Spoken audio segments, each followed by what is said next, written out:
here to threaten me. Fucking right, I walked in here to threaten you. You're behaving like a mama, Luke. Capiche? You walk in here, you don't show the club no respect. You're acting like a real scumbag.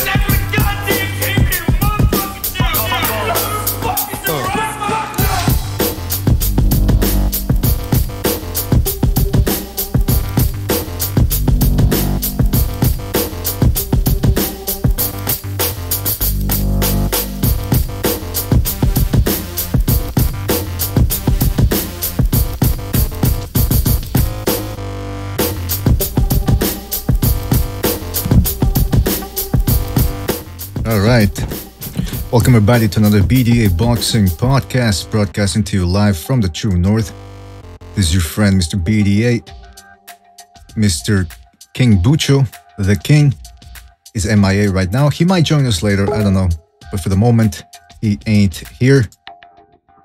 And, all right, I'm getting messages here. Got to have you on board, people. You know the drill. If you want to join us, go to Google Hangouts and send us an instant message via the email address on the top of your screen, boxingdebate@hotmail.com. That's boxingdebate@hotmail.com. Don't forget, we're also available on Spreaker. So if you want to download the podcast, you can go on over to Spreaker, BDA Boxing, and download those over there. Don't forget, we also have a super chat feature and a Patreon page, so you can donate, make small tips, leave small tips. And remember, guys, we're trying to get this call-in show off the ground. Hopefully, during the summer, we'll be able to work with it. That's right. Now, a lot to talk about. Last evening, we were having a little discussion about Terence Crawford versus Errol Spence, and there was a lot to say, and there's still a lot to say about it. And I feel very strongly about this particular subject because it's one of the best fights, not only at welterweight, but in all of boxing. And I think it's a very competitive fight, and I have a lot to say about it. So if people come in here, here's the thing. A couple of ground rules, all right, guys, just to reiterate them. If you're going to be on the show, please try to be in an environment that's silent. In other words, don't have dishes in the background, cars in the background, people screaming.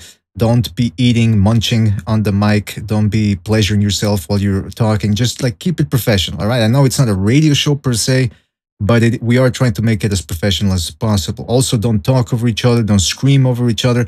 And sometimes, you know, like last evening, I was having a discussion with Trap Media and Apology. And I'm trying to, they made some good points, and I tried to refute those points. And then they try to refute mine. So it's a back and forth. We can't have people jumping in all the time. Sometimes you have to step back and allow the discussion to flow organically. All right, guys? So it's not, you know, there's no one star on this show. Everybody has a voice, but sometimes you do have to step back and see what happens, all right? Become a spectator. You know, you don't have to be talking all the time. I certainly don't. Although I am now. See, that's one of the perks of being here all by myself. I can talk as much as I want. All I need is a straitjacket, and I'm good. All right, what people saying here in the chat room? Shout out to Boxing Killers. Shout out to Trap Media. Apology Man. Apology Man says Bucho is drinking. Everybody knows what's up with Bucho. Brandon White. Shout out to Brandon. Says, what's up? What's good, BDA, Bucho, and chat. Trap Media says, smash that like button. That's right. Don't forget to like and subscribe. Recognize says, what's good, Trap? Be nice to Crawford. Boxing Killers TV says Hearn is sending Wilder a contract. Yeah, that's the other thing. I like the fact that we can talk about Crawford versus Spence because it takes us away from this whole Wilder-Joshua drama, which is starting to reignite now based on the fact that Wilder apparently has accepted a 2-fight deal with Eddie Hearn. And I assume that that 2-fight deal involves a fight against Joshua and then a potential rematch. I don't know. Mr. Stuart Little in the chat as well says, mute that fucking mic. Can't do the accent, sorry about that.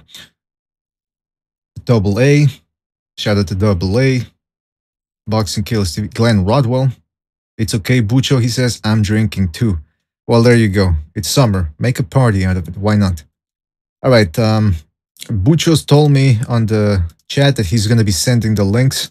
So, Bucho, if you're there, go ahead. Oh, shit. Send the links. I haven't even given him the link. Just dawned on me. But while he's doing that, I'm going to be reading off a couple of news here. All right. Apparently, Jack Culkay, very tough, went 24 rounds against Benavides. He says he wants to fight Gennady Golovkin. I gotta tell you, Culkay is a tough dude. I respect him a lot based on the fact that he shows up in shape all the time. He's not the most powerful guy. He doesn't hit hard. He doesn't punch all that fast. He's not the best boxer out there, but he brings it. He comes into shape. He's got tons of heart and a lot of stamina. But come on, man. Triple G, he eats guys like that up. Guys that don't have spectacular power or spectacular speed or sensational defense. They're tailor-made for this guy. And so Culkay, I respect him a lot, trying to get himself that big payday. But he should stay away from that. Just stay away from Golovkin. Trap Media says soundboard check. Yeah, that soundboard, people can hear it in the YouTube chat. It's in the Hangout. But it might not work out so well. So all right, you tell me in the chat, people listening on the stream, tell me if you can hear this. If it ain't magic, it ain't shit. If it ain't magic, it ain't shit. That's my favorite quote now. That's why I always tell people, with fucking Errol Spence and Terence Crawford, I don't want to see them fight anybody else. Like this weekend, we're going to have Errol Spence against Carlos Ocampo. I've watched Carlos Ocampo. I'm pretty sure you guys have too. And unless Ocampo shows up, all right, people are saying they can hear it. Perfect. Let's just see if they can hear it in the Hangout. But yeah, unless Errol Spence takes on a top contender, and I don't want to see him fight anybody else. If it ain't magic, it ain't shit. It's like Kovalev versus Ward. At some point, they beat the best and they had to fight each other. Same thing with Lomachenko and Mikey Garcia. I don't want to see Lomachenko against Raimundo Beltran. As much as I like Beltran's style, as much as I respect him, it's over. All right? Make Lomachenko versus Mikey Garcia. All right? Make that fight happen. Make Errol Spence against Terence Crawford. Or at least the winner of Danny Garcia, Sean Porter. And by the way, where are people? You know what? I sent Bucho the link, and I don't think he's sent them out yet. So I'm going to do it myself here. I'm going to send out the links. All right, who wants? I think Trap Media wants some. I mean, on. I didn't say some. I said on. Recognize, I see him there as well. So I'll send him a link. You guys interested in who I'm sending links to? I hope you are. Try to make it interesting for you motherfuckers. Trap Media says BDA Spence is unifying with the winner of Danny and Sean Porter in January. February has to fight Ocampo. It's his mandatory. Crawford Spence won't be until 2019. See, that's the problem. I agree. I don't know if they're gonna. I'm in the chat. I said, yeah, I know, but I mean, I didn't see you sending the links, Butcher. That's why. All right. Anyway, point is, no foul, no harm, or no harm, no foul. Actually, yeah, that fight, the Terence Crawford, Errol Spence. At some point, that's the thing that I didn't mention last evening, which is it's a moot point because the fight might not even get made until 2019 or even 2020. I mean, Errol Spence said he wants to clean his side of the division or of the street rather. And oh, we got people on here. All right, guys, we got Stu and Trap. Tell me if you can listen to Stu's introduction. I wasn't bad, though. I told you I was going to have the price. I told you he's going to be sleeping. I told you the ambulance is going to come. The oxygen mask is going to come out. I told you he's going to miss the main event. I told you all them things were going to happen. Yeah, heard it loud and clear, bro. I wasn't going to play the second time. I was going to say, once is enough, thanks. You don't have any idea of the facts. All right. So, guys, glad to have you on board. We did have to cut it short last evening because of connection issues. So far, so good at the moment. Shout out to Roddy Davis, who says, we love Stu. All right. I wish I could share that sentiment. No, I'm kidding. All right. Do you guys want to pick up? Do you guys want to pick up what we were talking about last evening about Errol Spence, Terence Crawford, or do you want to talk about some of the other things that are going on? You tell me. BDA, to address what you just said, yeah, Bomac had did an interview, and he was saying that they was going to build up that Spence because they want the Spence-Crawford fight to be as big as possible, and they expect those two to be the last two left. They want that to be late or mid-2019. Spence already got confirmation from Al Heyman and everybody that the winner of Porter and Garcia would have to fight him early, January, February 2019. So the big fight will be mid to late 2019 with him and Crawford, but the other unification would be in January, February. So that's already been confirmed. Now, I don't see the fight happening this year. I agree with Trap Media. I see it happening next year. Too much money involved with both fighters for him to throw him to the sharks, shall we say. Terence Crawford just found his feet in the 147 division. Now, I know yesterday I said about him stepping up and fighting the weakest champion, which is true, facts. But like Cameron said, in a way I can understand it, but I don't want people comparing, you know, Lomachenko going up to Crawford. That's all I'm saying, because Lomachenko went and fought the top guy and Crawford didn't. That was my point. But I agree with Trap Media, what he said.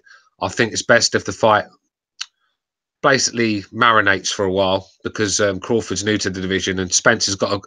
Let's get Porter Spence is a fight I'd love to see. Oh, that's a great fight. And yeah, I think I'd rather get that one out of the way, and then if Spence comes through that one, then him fight Crawford. But because I don't see Bob Arum giving up Terence Crawford to Errol Spence just like that. I just don't see it happening. But I think people are overlooking that fight right there, that Spence Porter fight, because that might have to be a rematch. And that might even delay that Crawford Spence fight even further, because I could see it being very close. Because Sean Porter isn't a cakewalk at all. And I think everybody on the panel agrees to that. But even Bomac said he would be throwing shots at Spence, but that's just to build it up, because they want those guys they want that to be a huge payday for everybody. You know, so they already basically confirmed that fight is the last fight on the list. So the next fight most likely for Crawford is going to be against Benavidez. That's the fight that they have been building up. I don't know if you guys seen the backstage antics with Crawford and Benavidez getting into it, and Benavidez fought on the undercard of the Crawford card. Wait, so what happened? What happened between those two? They got into it. It was like a press conference. You can type it in on YouTube. They got into it. I want to say they was talking and they almost got to wrestling and people had to break it up and stuff like that. And it was like outside antics, you know, antics outside the ring. They've been getting into it for a minute. I think they might have fought in the amateurs. It's something that stemmed it, but they've been getting into it for the last year or so. The hell! Listen, I can't play that unfortunately on the live stream here, but I'm gonna check it out. Everybody else out there, check it out if there isn't it. It's obvious that there might be trying to play up this fight, because that's what I was gonna ask.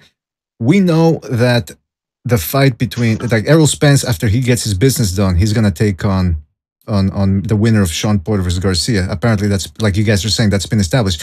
So the question becomes, who does Terence Crawford fight? Like, what's a good fight for him out there that's acceptable for the fans, but that can also make financial sense for him? 147. It's fucking tough. I think this division is well overrated at the moment. I know when you look at it, there's some decent names there, but you've got Furman, who's fighting nobody, so you can't call him. You can't say his name. And then Spence, Porter and Danny are tied up in a fight, aren't they? Who did you say Porter was fighting? Yeah, Porter's gonna fight Danny. That's the next fight coming up. There's two of them that you can't use. I would say Lamont or Vargas. Nah, fuck Lamont Peterson, man. Jesse Vargas, because at least Jesse Vargas will come and fight and throw his hands. Lamont Peterson, he's finished, mate. I mean, look how Spence just walked through and beat him up. He's not a 147 fighter, Lamont Peterson. Never has been. Do you think he came in that fight with the wrong strategy though? Because I think just standing in front of Spence, I think he should have fought like how he fought against Danny. The thing is, though, bro, Lamont Peterson is not a very. I mean, his boxing is overrated. He can box, he can do the basics. He's not a bad fighter, but his boxing is nowhere near the level of Errol Spence. So he couldn't outbox Spence. So you've got to find another way to win. And unfortunately, he wasn't strong enough in the inside to rough Spence up either. So it was just one of them where levels to this game, bro. I just don't. Lamont Peterson could come in with the best game plan in the world. I don't think it would have made any difference that night. So you would prefer a Vargas fight? Who would you favor? I'd prefer Vargas. I mean, what is Crawford proving by beating up a guy that Spence has just walked through like a doorway? Do you know what I mean? I just think it's solid build. You know, they do that a lot. Just like how Charlo just fought Trout because they're trying to build up towards the Hurd fight. You know, so sometimes they throw that out there just to compare how this guy did against this guy and then how that guy did against this guy. Just a comparison fight, just to kind of analyze, you know, where they're at, and then they can kind of gauge one's game plan against the guy and the other's game plan against the guy, and then game plan for each other. So just a build up fight, really. That's how I would look at it. Yeah, but does Terence Crawford, shouldn't he be like going back to Crawford? Shouldn't he be taking on somebody like, again, if it ain't magic, it ain't shit. And if he's taking on a guy like Lamont Peterson, who's already been through the ringer a bunch of times, like, hey, how about Crawford versus Broner? Because I thought Broner beat Vargas, and I know a bunch of guys in the panel. We were watching it live, and that's I think even worse. That's what even about worse fight. Hey, I'll tell you a fight that can get made. I don't know if Khan will take it or not, but it'd be a tremendous fight. Khan Crawford, 147. That would be a great fight, but I doubt Eddie lets that happen. I doubt Eddie lets that happen. Because he doesn't want to mess up his payday against Brook. But like I said, we're short for options at 147. I mean, I'm telling you, the kid I was telling you guys about, Rashidi Ellis, that would be a great fight for Crawford. I think he signed the Golden Boy. Now he's just as good as any of the top guys. He just doesn't have the name yet, but he's 19-0, has speed, has power. If somehow Golden Boy can get him in the mix, that would be a good fight for him. But the Broner fight won't happen because Broner want everybody at 144. And I don't know. I mean, maybe Crawford would take that, but I don't know. I would think he would want to defend his title. But that would be a big fight if they could make it happen. But I doubt Broner wants to move up to 47 again, because even with the Tim Bradley talks, he was talking about Bradley had to come down to 44 if he wanted to fight him. Yeah. Well, I mean, foul pole boxing in the chat. They said you must want to get Khan killed, but Khan has got tremendous speed, and he's got a bit of snap in his punches, and he throws good straight punches as well. And I think that's the key to beating Crawford: the straight punches down the middle, because he throws his shots really wide. Crawford does, and he leaves his chin open to big shots. Unfortunately, Jeff Horn just didn't have the ability or the know-how to find the chin, because he just kept throwing lead right hands all night, doubling them up and then holding. So it was just, I think someone like Khan, Crawford's not a massive puncher, I don't think he's a big puncher. I think no. So I think when Khan's in there with someone that's not a knockout puncher, he stands a chance. He does. That's a 50-50 fight. I agree with you. I think Khan is very underrated, has some of the best hands in boxing, definitely a top 2 fastest hands in boxing, and he doesn't have to worry about the power. We seen how Crawford was just hitting Horn with clean shots, and he kept coming, didn't stagger him really or anything. So that would be that's a very winnable fight for Khan. If I'm Eddie, I consider it. Well, I'll tell you what, I've never seen Khan. Sorry, just real quick. I've never seen Khan be outboxed. I've only seen him being stopped. Even the Lamont Peterson fight, I don't think he lost that one. So it would be interesting to see if maybe Crawford could outbox Khan, but so far Khan has I thought he was doing a very good job against Canelo as well. So Khan definitely has a shot, but I don't know if he still wants to fight a welterweight. So anyway, go ahead, Apology. What do you want to say?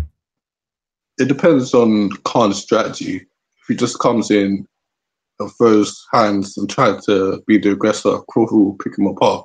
But if he sets traps and stays in the center and then takes a step back, he'll beat Crawford all night, because Crawford, you can't fight on the front foot. He has ability, and he does have the ability, and as Stu says, his punches are wide and he leaves his chin up. And Khan has enough power to not like knock you out, but you know you'll feel it. Mm-hmm. Yeah, that's true. He'll make you respect you. I don't see anyone in boxing out pointing Khan. Now you can knock him out, but especially around that area, maybe only Kell Brook. I would give Kell Brook the best shot, but I don't see too many guys beating Khan on points. You have to put him down. But if it's going to the decision, I'm leaning towards Khan. Now, this is interesting because, by the way, Cameron, glad to have you on board. Let me just play your introduction real quick here. What are you doing? What the hell are you doing? Life, man, you only live once. Make the most of life. Enjoy it. Because everybody's got their weird fetishes, man. And mine just happens to be eating fucking ass. My goodness. All right. Glad to have you on board, Cameron. Let me just real quick piggyback off of what's going on here, because somebody in the chat, I already lost the comment, but somebody said, how about Crawford versus Kavaliauskas? The problem with Kavaliauskas and the guy Trap Media mentioned, what's his name again? Jimmy Ellis or Rashidi Ellis? Rashidi Ellis. Rashidi Ellis. RASHIDIELLIS. Look him up on Boxing Right. Rashidi Ellis. Check out his highlights.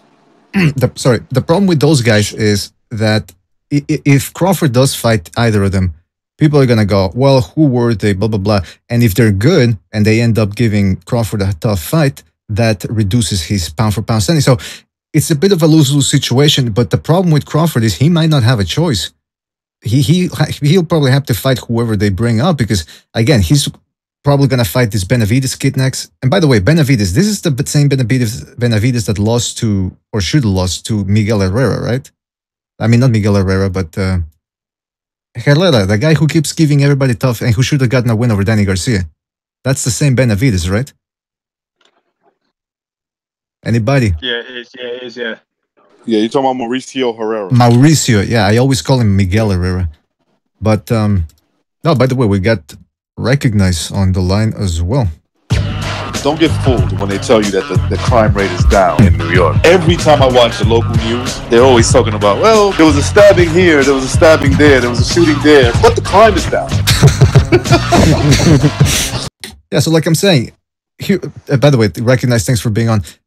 Like I was saying, he'll probably have no choice, Crawford, but to fight whoever they put in front of him, because the PBC is doing their own thing and Top Rank is doing their own thing. So unfortunately, political divisions are shortening this division. I would say, good to see Apology actually putting some insights to the podcast for once instead of burping. And secondly, secondly, I think Crawford Khan's a waste of time because I think Crawford knocks Khan out, no issue. That's my opinion. No issue at all. No problem at all, man. I mean, Khan's never been out of boxing. I mean, Khan will, Khan for me. I mean, but the problem is Crawford's just a different level for me, man. I don't think Khan outboxes Crawford personally. I don't see him doing what he did to, Garcia and things like that, where he's just outboxing before he got knocked out. I just think Crawford's a level above, and for me, I don't think Khan beats any elite welterweight. So for me, I'd rather see Crawford fight someone who's actually gonna stick in there. You know what I mean, and not fold up the first chance of trouble. Can you give us a name then, Cameron? Because we're trying to think of one. Well, considering that Crawford's on the side of the pond where there is no actual big names, he's going to fight someone like Joseph Benavidez, isn't he? Are you telling me that? Yeah, but is Benavidez a better fight than Khan? Come on, man. No, it's not. No, but I mean, I'd rather see Crawford fight like, we all know the names we want to see him fight. You know what I mean? And they're not going to happen either. He's not going to fight Garcia, he's not going to fight Porter and all that. So for me, I mean, Khan, they're not. I mean, for one, Khan is. I don't know if you've been talking about, but for one, Eddie Hearn's not going to put Khan in there until he fights Brook anyway. We're never going to see Khan in a fight with a top welterweight unless it's Kell Brook. But for me, I'd rather see Crawford fight someone. I mean, they're talking about. I mean, it wouldn't surprise me. Don't, get me wrong. I don't want to see this fight, but it wouldn't surprise me they fucking put him in with Mike Alvarado for crying out loud. Wouldn't surprise me. I wouldn't mind seeing Crawford against Benavidez. I think that's a fight that I kind of always was interested since back in the Alvarado when they were in junior welterweight.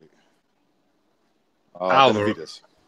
Yeah, I'm sorry, I thought you said Alvarado. Did someone say Alvarado? No. No, I said that it wouldn't surprise me if they made him against Alvarado in the first. Oh, wow! What the guy that went life and death and lost twice to fucking Brandon Rios? I mean, that's really going to go down well, isn't it? If Matias beats Pacquiao, that fight probably would happen. That's true. Matias Crawford, right?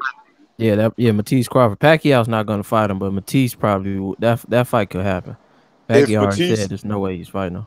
If Matias beats Pacquiao, right? And he goes and fights. If he goes and fights Crawford, that's a pretty good fight. I mean, I would definitely pick Crawford to beat him, but that's a good fight because, like you guys were saying, one thing this guy does is he's very predictable when he does it, but he throws straight punches down the middle.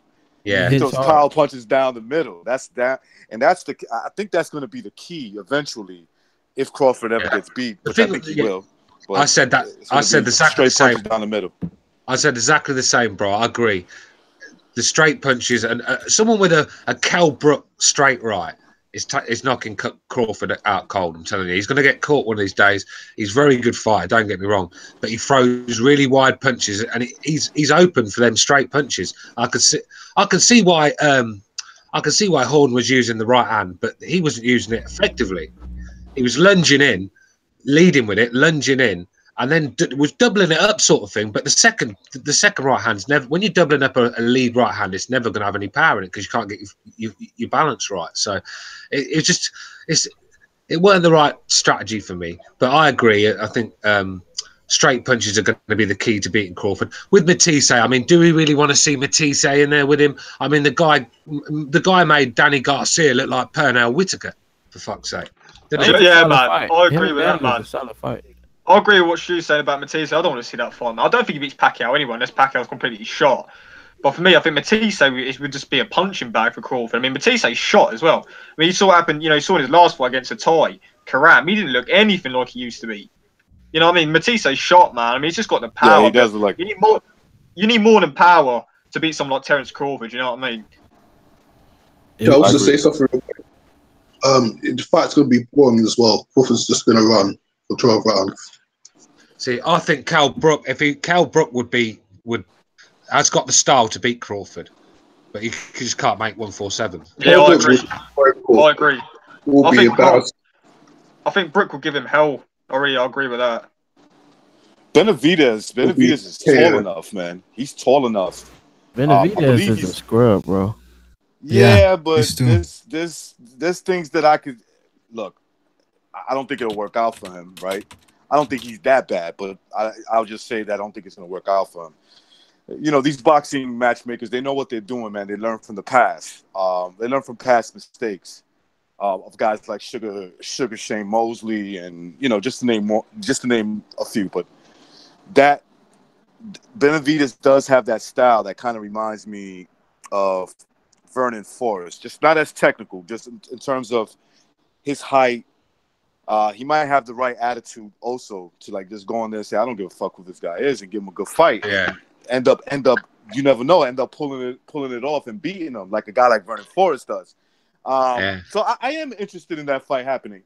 Would I take him to beat Crawford? Nah, I'm not taking him to beat Crawford. But it'll be an interesting fight. If he's not going to fight Porter, he's not going to fight Danny Garcia next, he's not going to obviously Keith Thurman. If he's not going to fight those guys, I'd rather see him in there with Benavidez. I'm looking at the rank. I'm looking at the rankings in the WBO, and maybe Maurice Hooker after his win he just got over there in the UK. Maybe he gets the fight. No chance. Maurice Hooker is he's a welterweight? He's a 140 though. He's 140. Exactly. He's just won the belt, man. I ain't going to put him in with Crawford. Hey, listen, if you're going life and death with Terry Flanagan, you can smash him to bits. You can forget Terence Crawford, that's for sure. Yeah, exactly. You'll probably die in the ring. It's funny when you mentioned Vernon. Recognise. It's funny when you mentioned Vernon Forrest, because I was a big fan of Vernon Forrest. I thought he was a tremendous fighter, but he used to use his long arms and his range. It was quite tricky. And he schooled Shane Mosley twice. He got the fucking shit kicked out of him by Ricardo Mayorga. It just proves styles make fight, man. Styles do make fights. The reason why I was bringing that up, Stu, was because the temperament, the attitude reminds me of Vernon Forrest, Benavidez. That is, Vernon Forrest was like they didn't have the confrontation that Crawford and Benavidez did. I think at some post-fight shit, I forgot what happened there, but they were like at each other's face. Benavidez looks like, you know, like he's a kid from the streets and whatnot. And he was confronting Crawford, and Crawford was they were about to fight right there. Well, obviously that's being built up. Yeah, but he has, what I'm saying is he has that temperament that reminds me of Vernon Forrest. He wasn't impressed by Sugar Shane Mosley. I remember it well. He wasn't impressed by Sugar. I tell you what, that was a prime Shane Mosley as well. That wasn't the one that Floyd Mayweather beat. Manny Pacquiao beat. This was a prime. Remember, Floyd Mayweather was actually there saying he wanted to fight Shane Mosley after Vernon Forrest whipped his ass. They asked Floyd Mayweather, would you like to fight Vernon Forrest? He said, no, I'm going to stay at 135. You know, I'm going to stay at 135. I think it's about my future. It's about my, you know. I tell you what, that was it. He changed his tone real quick. Vernon could have been all wrong for him, though, because Vernon would have basically fought at range as well. With Ricardo Mayorga just snatched his heart from him. Just got inside and just fucking Mexican style. And he couldn't cope with that. Floyd's not bringing that to you. Floyd's not bringing that style, so it could suit him. It would have suited Vernon Forrest to fight Floyd. I'm telling you. Crawford's going to fight Benavidez, man. 100%. Log it. That fight is going to happen next. Yeah, I would like to see that sure. fight. I would like to see that fight. And I know some people, and I don't blame them. I know some of the panelists think he's a bit of a scrub. I could see a little bit what they're talking about. I do like that he's tall, and man, if I was them, I'd be like, yo, fight him, just shoot punches down the middle on this dude. You know what I'm saying? You might lose anyway, but you might catch his ass, and it might be a different ballgame. Recognize. I like his attitude, though. He definitely wasn't scared when they had their confrontation. So I like his attitude. You saw the confrontation, right? Yeah. I brought it up earlier. Like it seemed like both guys were on it. Right. So I definitely like his attitude. Wasn't that a Lomachenko? Wasn't that one of the Lomachenko fights? It was just a build up. It was a press. Was it Lomachenko? Was it Lomachenko rigging down? No. I think Benavidez had a fight that day. That's right. Yeah, you're right, man. Yeah, I remember he won the fight. He won the fight, and then after the fight, he went over to Crawford and said, "You're next." Blah blah blah. Right. Crawford was just like outside. He said, "Step outside." He said, "Yep, exactly." He went up to Crawford. I think Benavidez was like with two other guys. Crawford was with like two or three other guys, and they got into each other's, like, Benavidez got up into his face, and Crawford was like, "What you want to do? You want to do this right now?" Because Crawford's a guy in the streets, man. Like, Crawford's a guy who's Benavidez knew that was going to be a fight if he would have stepped outside, for sure. They would have got into a fight. But Benavidez kept his cool and was like, no, I want to fight you in the ring. Let's get in the ring. Well, I got a question. I got a question because Benavidez apparently, BoxRec, and I put it up on the screen earlier, he's listed, BoxRec has him listed as being 6 feet and 2 inches tall. That's a big guy. No. Look, I'll put it up on the screen. 6 foot 2. Benavidez? Yeah. No, that's not true, man. No way that dude's my height. No way that Crawford wasn't Crawford wasn't dwarfed by the guy, so he's definitely not 6'2". Like, but that's my question.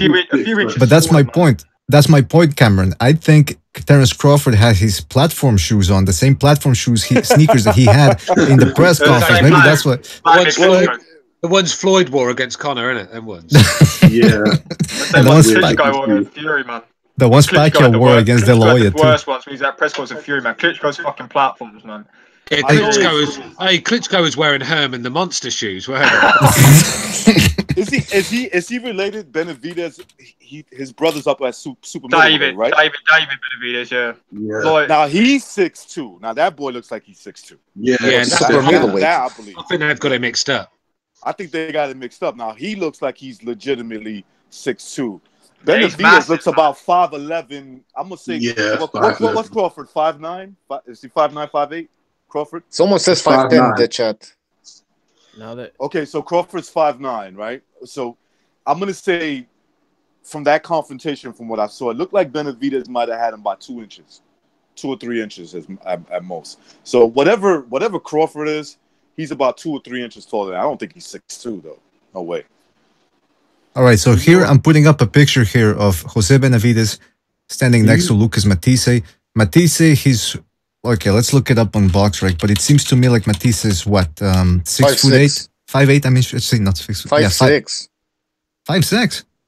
Yeah. All right. Yeah, 5'6" and a half according to BoxRec. Matisse. And this guy is quite short. Yeah. And Benavidez, it looks like he has him up by what, 3 inches? Not more than that, right?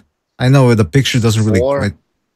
4. Okay, Benavidez is 5'10", and somebody else in the chat said he's 5'10". That makes sense. Yeah, 6'2". I mean, that's way too much. Too much. No, he looks a couple of inches taller than Matisse in that picture, man. That's fucking Thomas Hearns, man, at welterweight. Come on, get out of it. Look, listen. Oh man, that's a good point. Actually, so I've seen a lot of people on Twitter comparing Terence Crawford to Sugar Ray Leonard. I mean, fuck me. I mean, get out of here. Come on, man. I can see they probably might make that Ray Robinson fight too, because Ray Robinson was the last guy to beat Crawford in the amateurs. So I can see him because they I mean the only Ray Robinson you can compare Crawford with is fucking the singer Ray Charles, because that's his name, isn't it? Ray Robinson. Certainly ain't the boxer. Nah, I think you guys are sleeping on, man. You guys are sleeping on Crawford, man. Nah, listen, I'm only playing. I'm only playing, right? Sugar Ray Robinson, right? Sugar Ray Robinson, whether you agree with the fighters back then being good enough to compete these days, whether you agree with it or not, Sugar Ray Robinson's a legend of the sport. Obviously, he's one of the best fighters of all time. Yeah. Terence Crawford is nowhere near that elite level where we can say this guy is going to, be remembered 40, 50 years from now or 60 years from now. So let's just calm down on Crawford for a bit until he steps up and fights one of these. Yeah, it's going to beat someone like Spence, man. Say if he beats Spence or something like that, that's when we're going to start talking about that. And he could if he doesn't get caught. If you Sean Porter or Danny Garcia, would you consider taking the Crawford fight before taking the Spence fight? No, man. If I'm short, yeah, I'd say so. Because both. But again, I don't think either of them beat Crawford though. Don't get me wrong, but yeah. But then again, they're not going to those fights not going to happen, are they? Not going to make Sean Porter is a problem, man. Yeah, Sean Porter. He's one of those guys that I wouldn't be surprised when it's all said he's the best welterweight. I'm just saying. I'm not saying definitely, but if it's all like they all get into a tournament and they all fought each other, I wouldn't be surprised if Sean Porter comes out on top. But Terence Crawford, man, listen, he now this is his opportunity. Well, all of them, not just him, because there's this interest in Errol Spence. Personally, as a fan, there's interest in Sean Porter. But recognize if you Sean Porter, you wouldn't go there, right? Because Sean's ranked 6 in the WBO. So if you beat Danny, you wouldn't think about fighting. Because he seemed hype after the fight, like he kind of was leaning towards saying that he wanted him. Yeah. So would you lean towards maybe consider taking that? Because that's at least you're not worried about that power that Spence has. You know, you might get beat, but you're not gonna get beat like you would in the Spence fight. So correct. I think that's it. I think that's a really good point because he did look hype, like he gave Crawford credit, right? That's what I saw, but he saw opportunities. He's like, man, put me in that ring. I think I could do better, and I think he would do better. Actually, to be honest with you, if there's one guy that I would pick to beat him, like I would roll with Spence, but I have a feeling that I just have a feeling Sean Porter might be all wrong for him. It's just the physical strength, man. Once he gets up in his chest, and I know that Crawford shows that he has a decent inside game, but this is just a different animal. This is a guy who just got tremendous strength, good footwork too. Let's not, I think people underrate his footwork, how he comes in and how he smothers his punches, but he gets them in there. And his physical strength could be a huge problem for Terence Crawford, man. So yeah, I wouldn't blame him. I wouldn't blame him for going that route. Who's the mandatory for Crawford's belt at 147? Nobody yet. Yeah, no mandatory. Pacquiao. Also, can I say something real quick? Pacquiao is number 2. Cav Velasquez is number 3. Danny is number 4. Santillan is number 5, and Porter is number 6. Also, can I say something real quick about Porter Spence? Sorry, Porter Crawford. If you think about it, Crawford's the weakest champion at the moment. So why not go after him? You think Crawford's the weakest champion right now? I don't know, man. The way Keith Thurman's been MIA all these injuries, I'm not sure about that, man. Keith Thurman or Crawford, one of those two. Yeah. The active champion. I think Keith Thurman, man. You say that though, but it's 2 fights you really won't want. I mean, if you're in the 147 division, you're going to be looking for safer options than Keith Thurman and Terence Crawford, surely. But I don't think they're easy fights at all for anybody. So I really don't. I mean, as much as I'm holding back on Crawford a bit, I can see he's a very, very talented guy, man, and it's going to take a real top fight to beat him. So I know what you're saying. A lot of these guys should be thriving to fight Crawford, but it's not an easy fight. Who is Keith Thurman gonna fight coming back? Because he has to fight sometime this year. I mean, who? That's it's mandatory. It's mandatory. Until Keith Thurman's actually back, man, I really don't care about this guy anymore. And it's a shame because he's been one of my favourite fighters, but the guy's just irrelevant. Me too. He's shot. He's shot. Thurman used to be one of my favourite American fighters, but how can I say that now when the guy's fucking in Nepal somewhere doing spiritual stuff with his wife? Jesse Vargas would be his mandatory, and I doubt he fights. Well, that's the fight. That's the fight for me that's going to happen next. I think Crawford Vargas is next. That's what I think. It's bad, man, because I always thought Furman had so much potential, man. He just picked up his injuries. Like when he beat Porter and Garcia, he thought, here's a guy, you know what I mean? And since then, man, I mean, he's had so many injuries. I mean, I don't care who you are. I don't matter how young you are. As soon as your body breaks down, you're not as good, man. I'll tell you what, when I first started watching Furman, he was a killer. But the man was ferocious. You could feel the punches through the telly when he was hitting people. But then he started getting on. He started becoming this back foot fighter, where he got quite boring and defensive. And I started to go off him. And it's only when he started doing that is when he started to struggle in fights. Do you know what I mean? But that's because he stepped up. It's because I think it's the injuries, man. Like, remember he picked up that shoulder injury. Yeah, but he stepped up. But what I'm saying is, he has stepped up, but he changed his style as well. That's nothing to do with stepping up. He changed his style. I think if he'd have carried on fighting like the killer that Keith Thurman used to be, I think he would have been the main man in the division. I really do. It was a shoulder injury, man. Yeah, shoulder. Like he had that shoulder injury, didn't he? And then as soon as he had the injury on the shoulder, he came back and he just started fighting on the back foot. I just think like the shoulder. I just don't think the power is there like it was because of that injury. I mean, I definitely think it's a part of the fact that he stepped up in competition. You can't just run through guys like he did with Zan, Javik, and Diego Chavez. But the shoulder injury for me definitely played a part because I thought he's just not thrown that punch like he used to, anywhere near it. Anybody ever here had a shoulder injury? Anybody ever had a shoulder injury? Nah, man.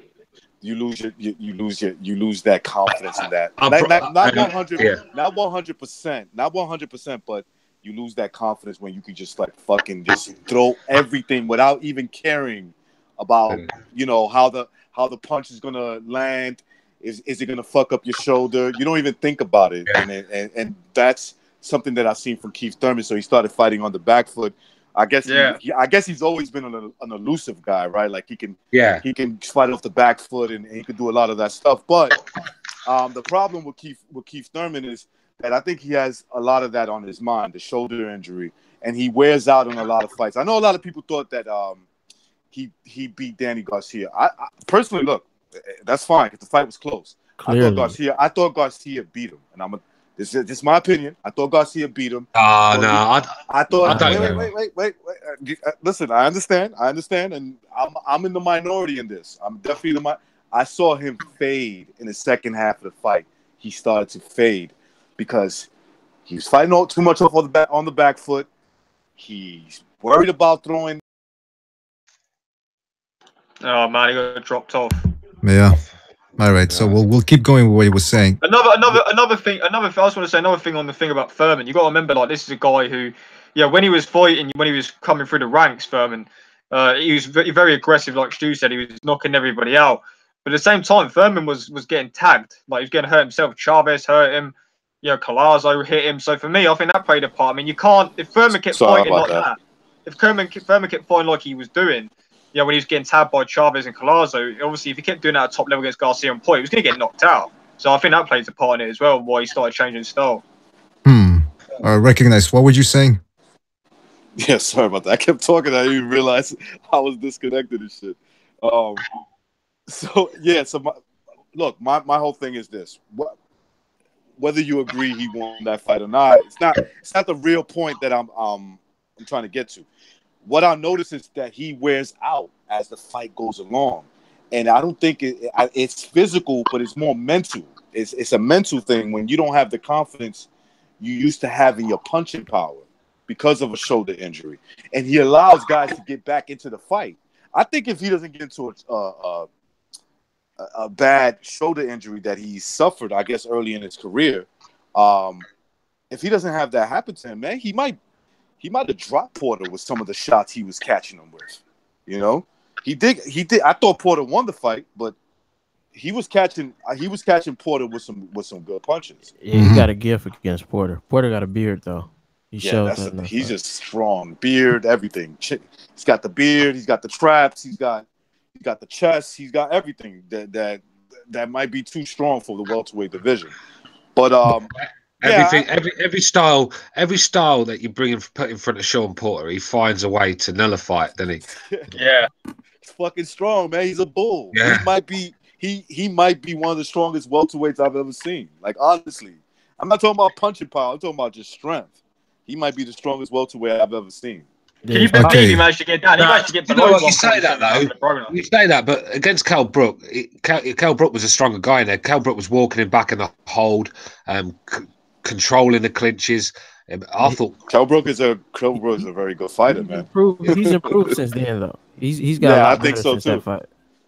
And by the way, recognize. You said that Sean Porter is the strongest welterweight you've ever seen. Well, you need to get yourself a film reel of Mutton Chop Johnson, who is a fighter from the early 20th century from Britain, and this guy used to be strong. He would chew tree bark to straighten his jaw, and he would milk cows all day to straighten those forearms. If you've never seen Mutton Chop Johnson, you can't say that Sean Porter is the strongest fighter you've ever seen. I think what he's saying is Sean Porter could be a football player. Like, he could play great defense in the NFL, running back, something like that. Exactly. He has that running back. He's one of those guys that at 5'6" or 5'7", whatever height he is, you know, even though he would have been undersized in the NFL, he's the guy that could probably make it. Like, that's the kind of strength that I see from him. Sean Porter's the sort of guy, right? Just give him anything to do and he'll give it 100%. And I like his professionalism. I know he gets a lot of stick for being too close to his dad, but I like that relationship that he has.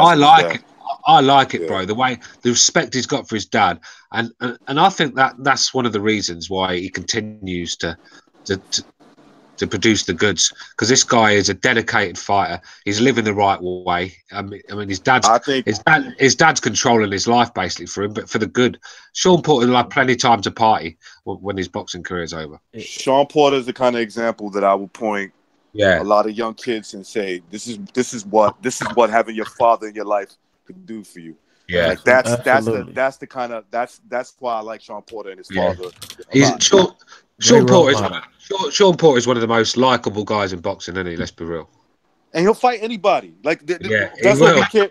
That's what we care about. At the end, we care about who he's going to fight more than what he does outside the ring. So he's the total package. But in terms of strength, man, like going back to that point of being one of the strongest welterweights I've ever seen.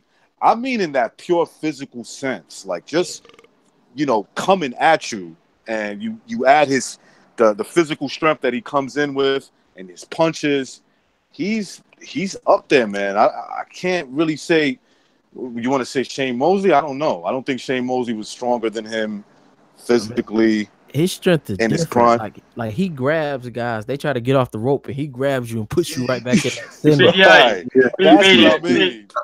I mean. Yeah. All right, wait. Hold on. Cameron. You can't stop. 45 minutes, man. You can't stop. Cameron. Don't interrupt people when they're talking, man. Come on. Just all right, Pavel. Oh, it's all from people interrupt me though, right?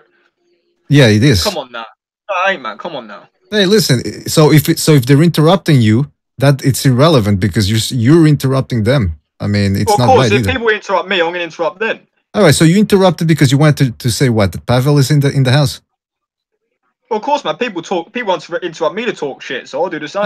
Jesus, Cameron, get over yourself, man. Come on. Nobody's listen. That's just the truth, man. It's the truth, man. All right. So you think people are doing it on purpose? Is that what you're saying? No, what I'm saying is, if people want to interrupt me, I'm going to interrupt them. It's just the way it is, isn't it? No, that's not how it works. That's if you say, well, there's people out there killing other people, I might as well kill other people as well, since everybody's doing it. That's different. You can't compare it. Oh yes, I can. Yeah. I just did. Do you want to move on? All right, I just heard apology burping again. No, I'm kidding. I played a sound effect. That wasn't apology burping. Oh, I was going to say, man. No. All right, we got Pavel in the house. Again, Pavel, I don't want him to go all, human centipede on us. So, Pavel, are you there? That's my brother. Hey guys, how are you doing?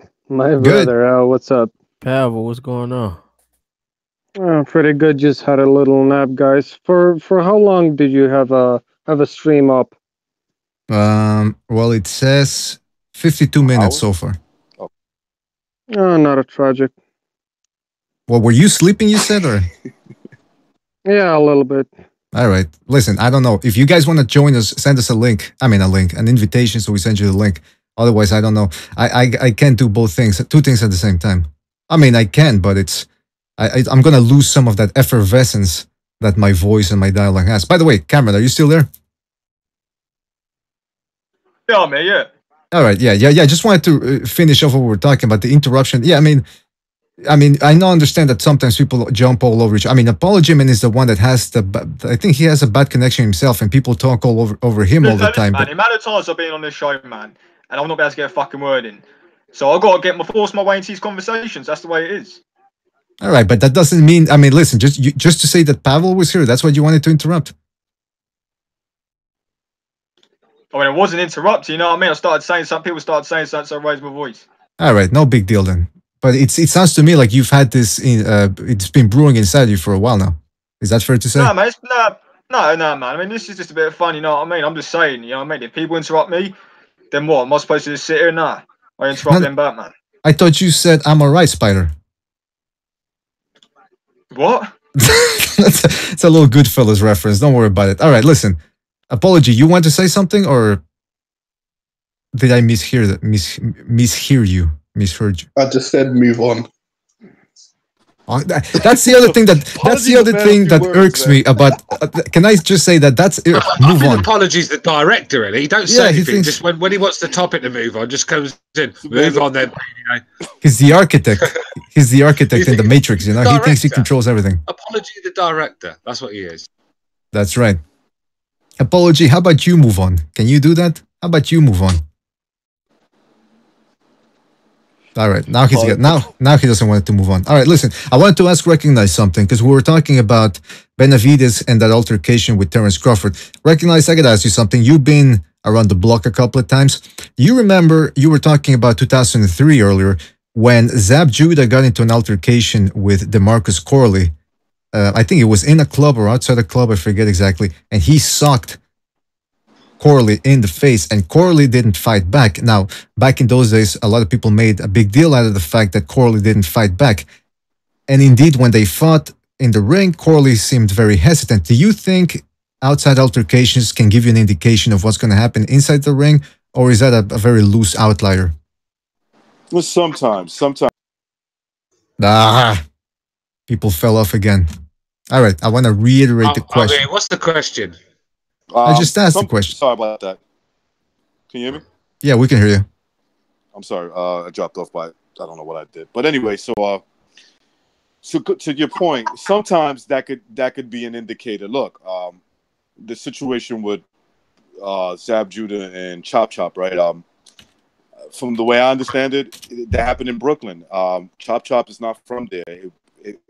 Zab Judah, from the way I remember him back in those days, he used to hang out with a lot of rough dudes from that area. Let's just put it that way, right? Mm-hmm. And maybe it was not in his best interest to swing back, because they might have jumped him. Who knows? But in the ring, it doesn't usually do that, because, look, I'll give you a perfect example. Mike Tyson, Mitch Blood Green. Like, a lot of people don't realize, Mitch Blood Green was a top contender back in the 80s, right? Did he go the distance? He went all 15 rounds with Mike Tyson. Did he? Yeah. And he hurt Tyson a couple of times in that fight. Is that the one? Did Tyson break his jaw? All right. Jeez, what did I just say about interrupting? Jeez. He broke his face, Stuart. He broke his face in a street fight. It was over, one shot deal. And it wasn't a sucker punch. It wasn't anything like that. It was a one shot deal. He came up to Mike Tyson's face. He was a bit of a troublemaker back then. You know, he was like, this dude was in gangs. I mean, they call him Blood. I'll give you a hint. They used to call him Blood. What gang you think he was down with? So this is in the 80s. This was in the 80s. Okay, so he was from Harlem, and he was a big troublemaker, and he tried to fuck with Tyson, and this is outside of a club. Tyson broke his face with one punch. Did you see the state of his face, man? Looked like he'd been fucking run over by. I mean, so looked like run over by a truck, man. You've seen the image. You've seen the image, right? That's one of the worst facial injuries I've seen in a while.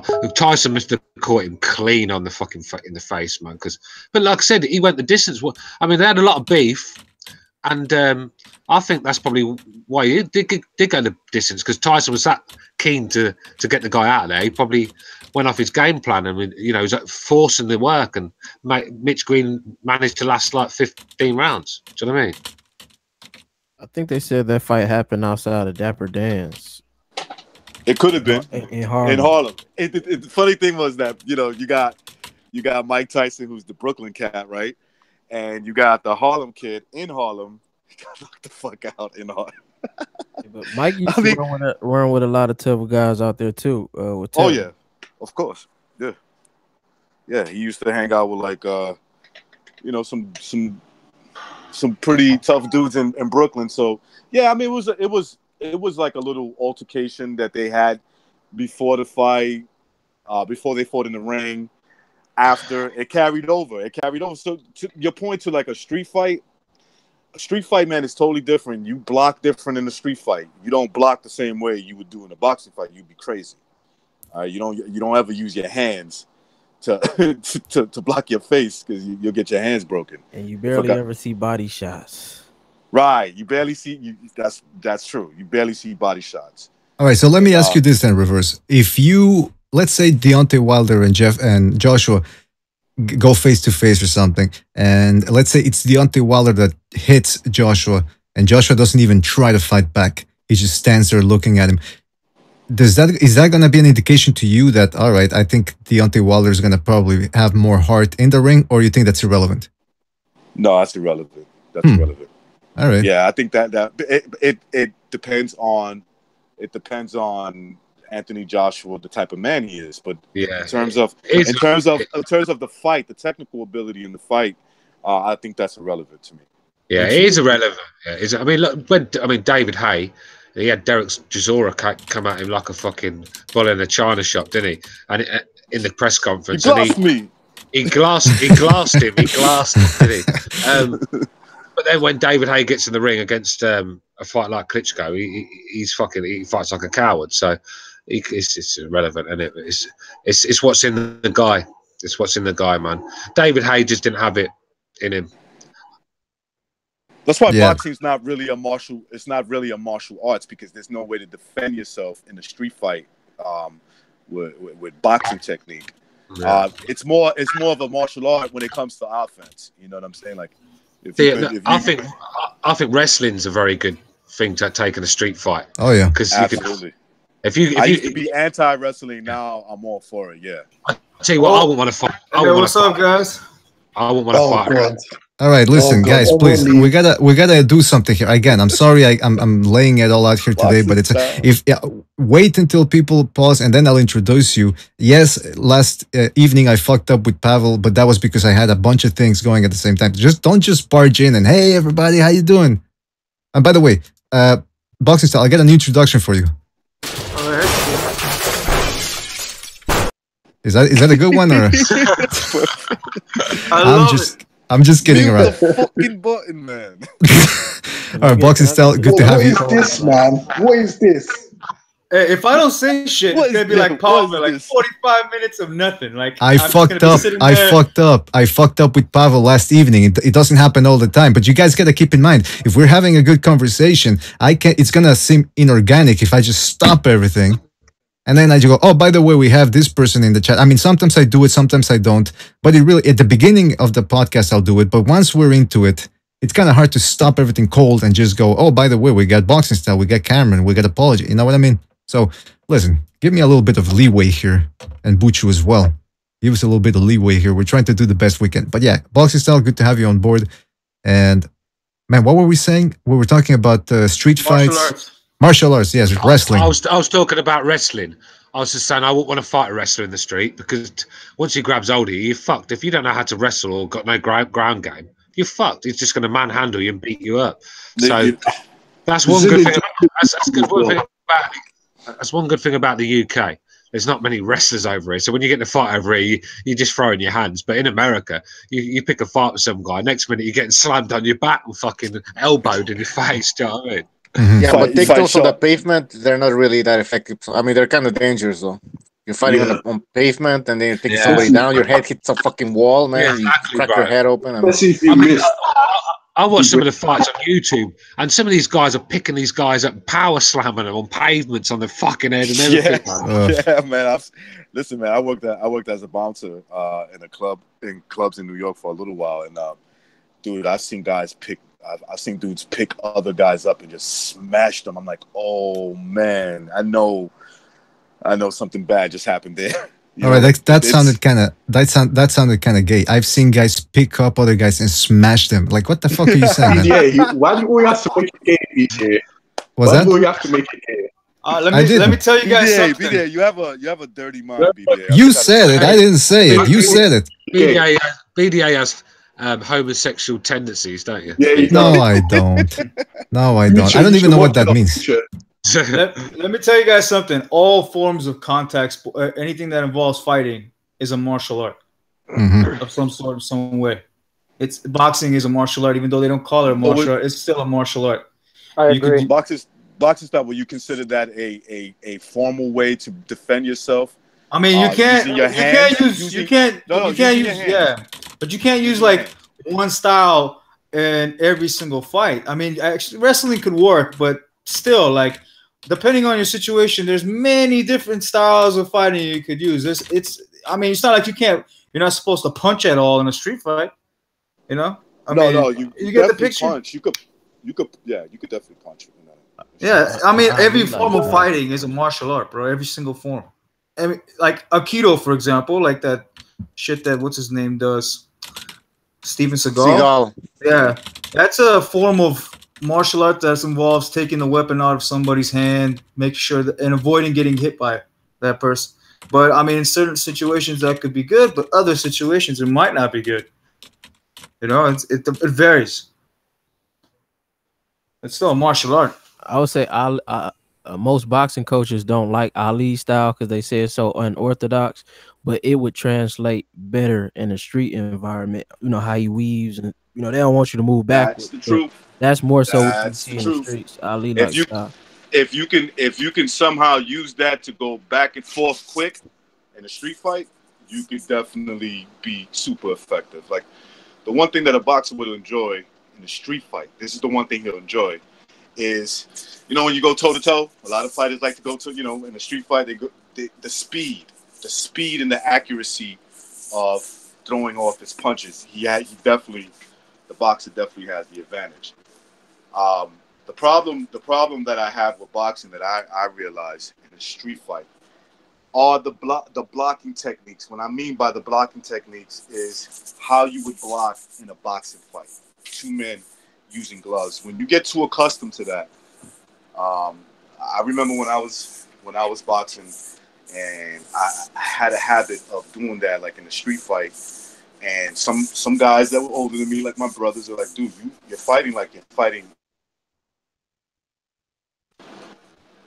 You're fighting like you're fighting, as if you were fighting in the ring. That's gonna get you hurt.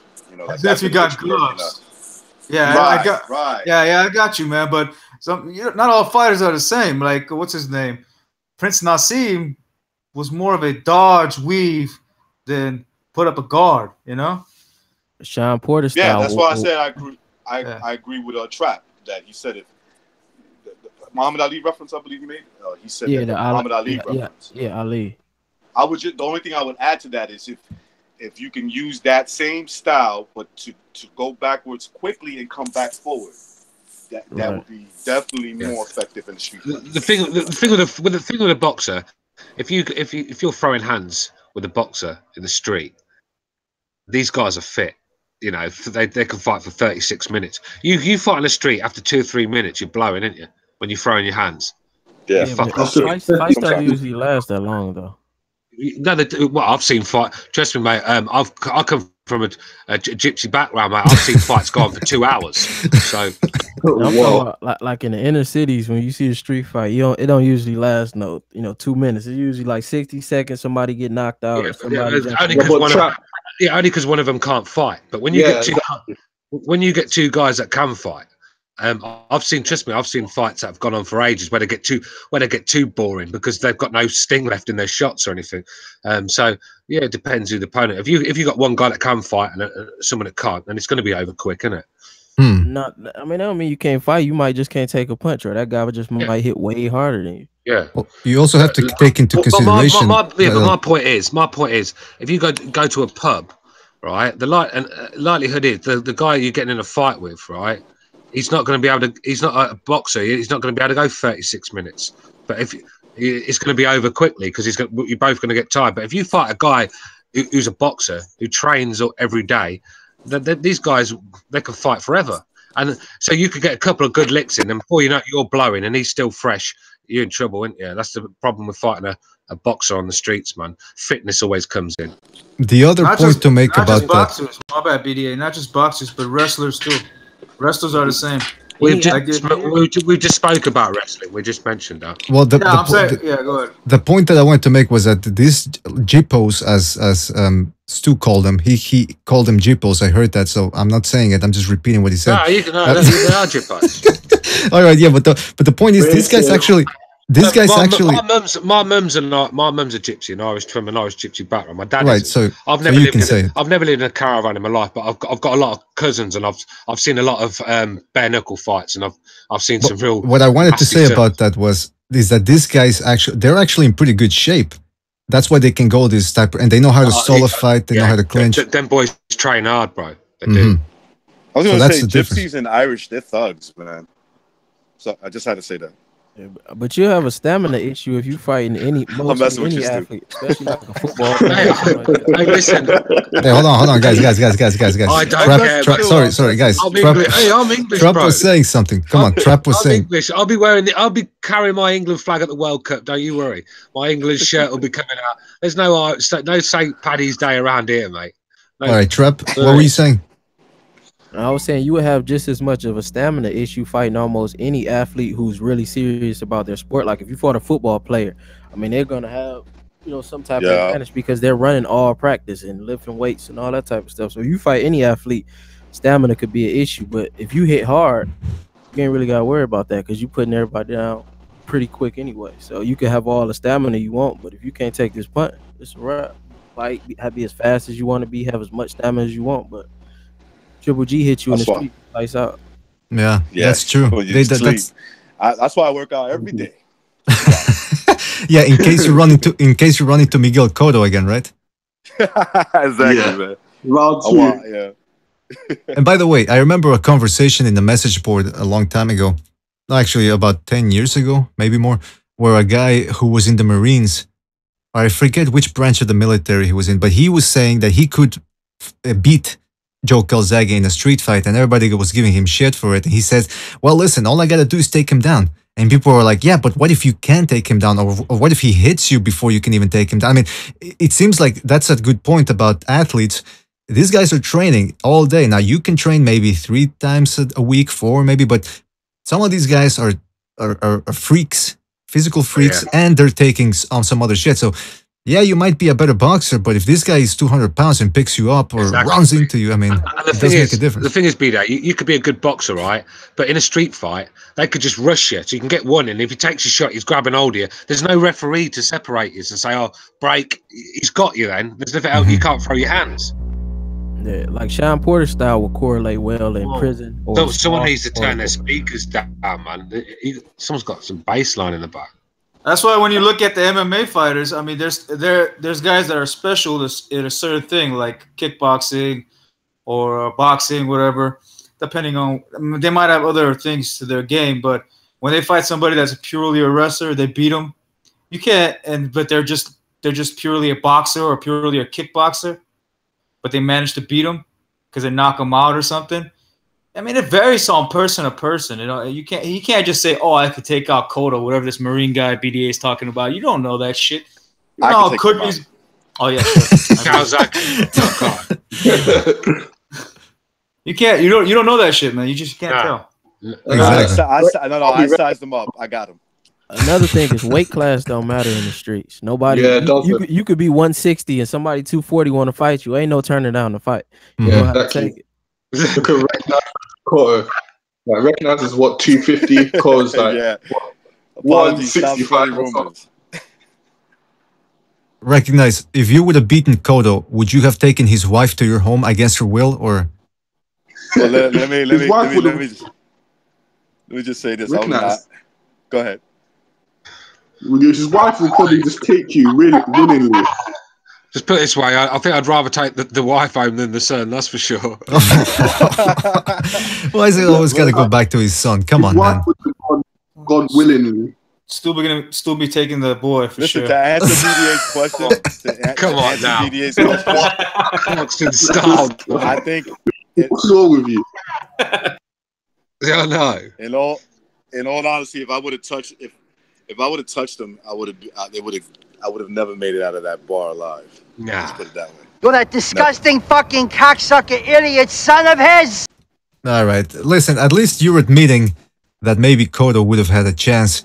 But then again, maybe if you would have gotten a hold of him and taken it to the ground, unless you eat that Cotto left hook to the liver, then it would have probably been over for you, Recognize. I don't know. I don't know about that, man. Cotto hits pretty hard. If I don't get him out of there, with one shot, I'm probably done.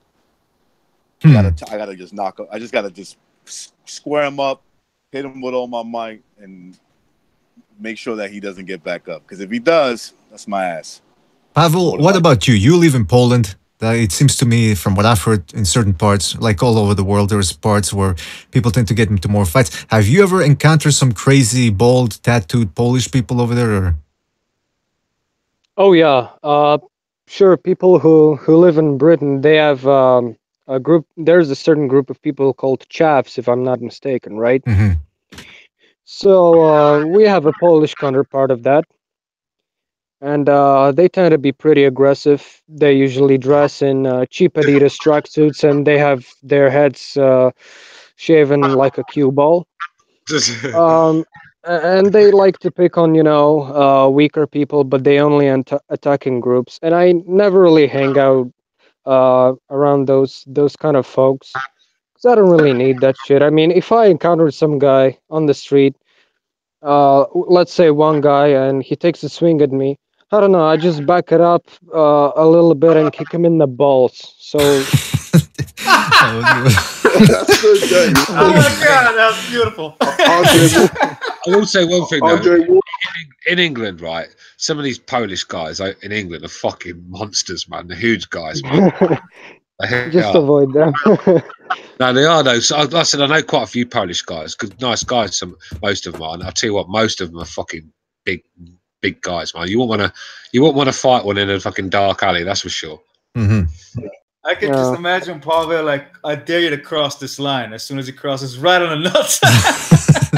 Yeah, I bet, man. Seriously, guys, it's like, what do you have to win in a street fight? Some street cred? Fuck that shit. The more powerful men use violence by proxy.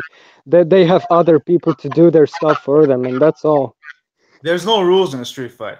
That's right. Yeah. What do you have to win? Right, exactly. You just do whatever it takes to win. In 2018, ain't nobody fighting no more anyway. Yeah. It's too many. It's all about the money. It's about business. Would you guys get into I tell people if they want to get into a fight with me, I say, listen, let's go do VADA testing. Let's go. you want to fight?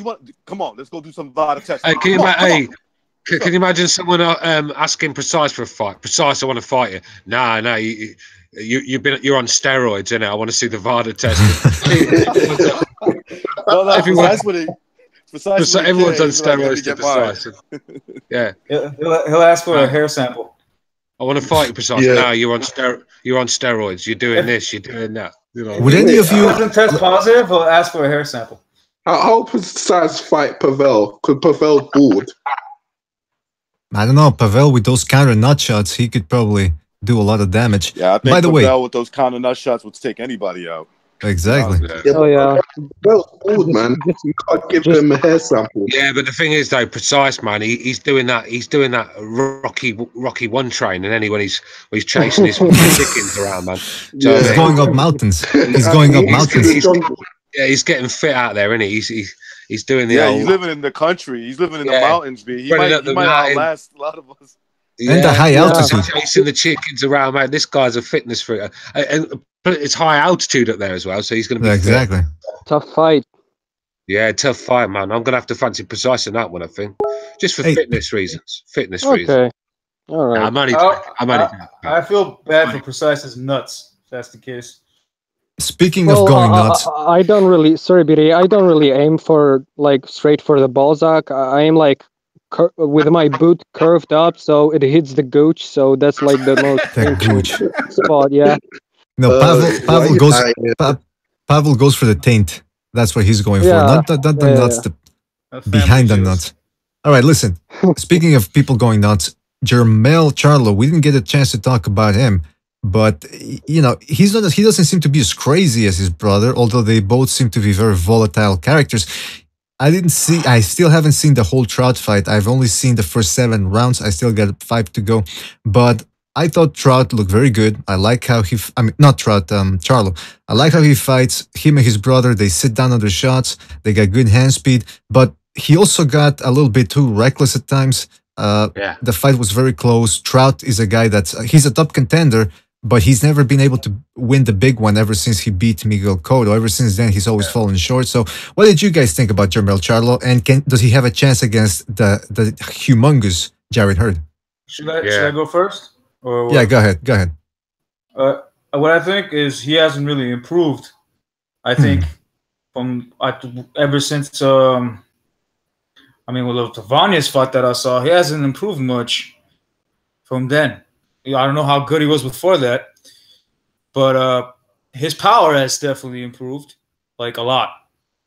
A big difference in power. I mean, what he was able to do with his power back then, maybe how his technique, but I think he just overall power, like his strength, not just the technique in punching. I think the technique in punching, he's still the same. It's just the power behind it. It's just improved dramatically. And you could see in his previous 3-4 fights, I thought there was a hype behind his power, but especially when he knocked out Lubin in the first round with the 1 punch. But there's definitely power. He knocked him down 3 times in that fight, or 2 times. 2, I think. Yeah, Them weren't real knockdowns though. He hit one behind the head and the other one. Yeah, but he has power. Yeah, bro. I agree with that. He was cautious. He was very, very cautious. Trout coming in. Ever since he got hit, he's like, "Oh shit, this guy has some pop in him." So with Hurd, I don't know how it'll end up because Hurd can't outbox him. Hurd can't outbox him because he was outboxing Trout, something that Charlo was having difficulties doing. Like he couldn't keep him in a range and do that. He couldn't do that with Trout. I mean, he did it slightly, and then afterwards he went back into the pressure type fighting that Hurd does.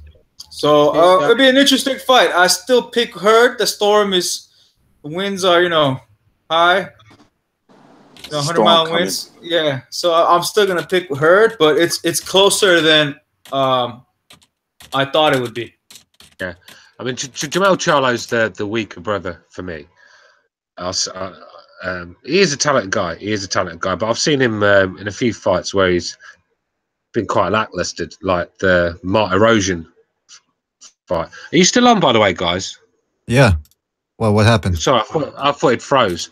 Yeah, like the Mart Erosion fight and so on. So he is a good fighter, but I just think Jarrett Hurd, for me, he looks like the man in that division right now. He's just a monster of a man. He's strong. He can go for 12 rounds as well. He's throwing constantly big punches for 12 rounds. So this guy's going to be hard to beat, especially when he's coming in the ring at 190 pounds. Yeah, that's Jermel Charla. Yeah, that's the key. That's the key for Jarrett Hurd, man. He could. Yeah. I don't think Jermel Charlo hits hard enough to knock Hurd out. And I think he's the less talented one, and I think he's the most chilled one. I've got twin boys, and mine are like they're 9 months old now. But even now, you can see the difference in personalities. One's all really chilled and laid back; the other one's really fiery. So it can happen with twins. You do get one wild one and one a bit. I think he's that one. Stu, let me tell you this. I don't think it's the personality. I think one is on drugs and one is not. He was on coke, man. That fight with Trout. He laughed like an idiot, like for no reason. When they were at post fight, they got the mic on his face and shit. He's like, like laughing, like, what the fuck you laughing for? There ain't nothing to laugh about, man. He just laughed for nothing. He was on coke for sure. Like, yeah, that motherfucker was there was something in the system. And yeah, the bigger brother definitely did a better job on Trout, and he's the more talented guy between them. But I think the key to beating Charlo was staying out of that mid range, because he's so robotic. He only has that 1, 2, 3. If he can't get you with that, then he's in trouble. Like that Vinas fight, I agree. I thought that was a gift decision that he got. I thought Vinas won that fight. And against Trout, I wasn't impressed at all because he was just looking for the knockout, and he only can get it going with that 1-2 uppercut or 1-2 hook. If he can't get you with that, you have a good chance. So I think Hurd has a chance. He just has to either stay long range or stay inside. But if you stay in that mid range, that's when he can land that 1, 2, 3. But outside of there, you know, he really doesn't have nothing. But I think they're equally talented. But yeah, I'll tell you what, he's a closer fight. If Hurd goes up to 160 and fights Jermel Charla, now that'd be a really good fight. That would. All right, but what about the fucking Goro? Would you guys rather see him against Jarrett Hurd, or would you rather see Munguia versus? I think. Listen, man. That'll be a nice. As long as it. I don't know how long it'll last, but I think it'll be a nice fight. But I got Jarrett Hurd coming out on top, man. I think Jarrett Hurd stops him. I think he beats. I'm gonna say he beats Charlo, the smaller twin, Jermel. I think he beats him. Before I would tell you Jermel, I was leaning towards Jermel. Not saying that Jermel don't have a shot. I think he does. But yeah, from what I'm seeing, I believe that Hurd has what it takes to beat these dudes, especially in long distance. It seems like you're gonna have to knock them out in order to win. I don't think Jermel could do that. Maybe Big Bro, maybe the bigger twin, Jermel. Well, yeah, that's what I just said. That'd be the better fight. I think if him and Lubin runs it back, he's in trouble because I think he just caught Lubin. But I think if that fight goes 12, Lubin wins the fight easy. He's a much better boxer. Trap, let me ask you something. What was the deal with Lubin? Because it just seemed to me like I didn't follow the kid, so I can't really say anything. But all I go by is his age. He was like 22, 23 when he had. Why would they? Because he had a style. He had a style real similar to Spence, and you know, I guess he felt like he was ready, and I still feel like he's ready. I still think if give him a few more fights in between, earn his way back up to the top, and try to get that rematch or get a belt, and then try to run it back. But I mean, it's because he had a style similar to Spence. That's where the hype came from. The problem is that punch that knocked him out, right? It wasn't even a full blown shot. It was like a scuff at the back of the head, sort of the side of the head, and he was out cold. Do you know what I mean? I mean, this guy.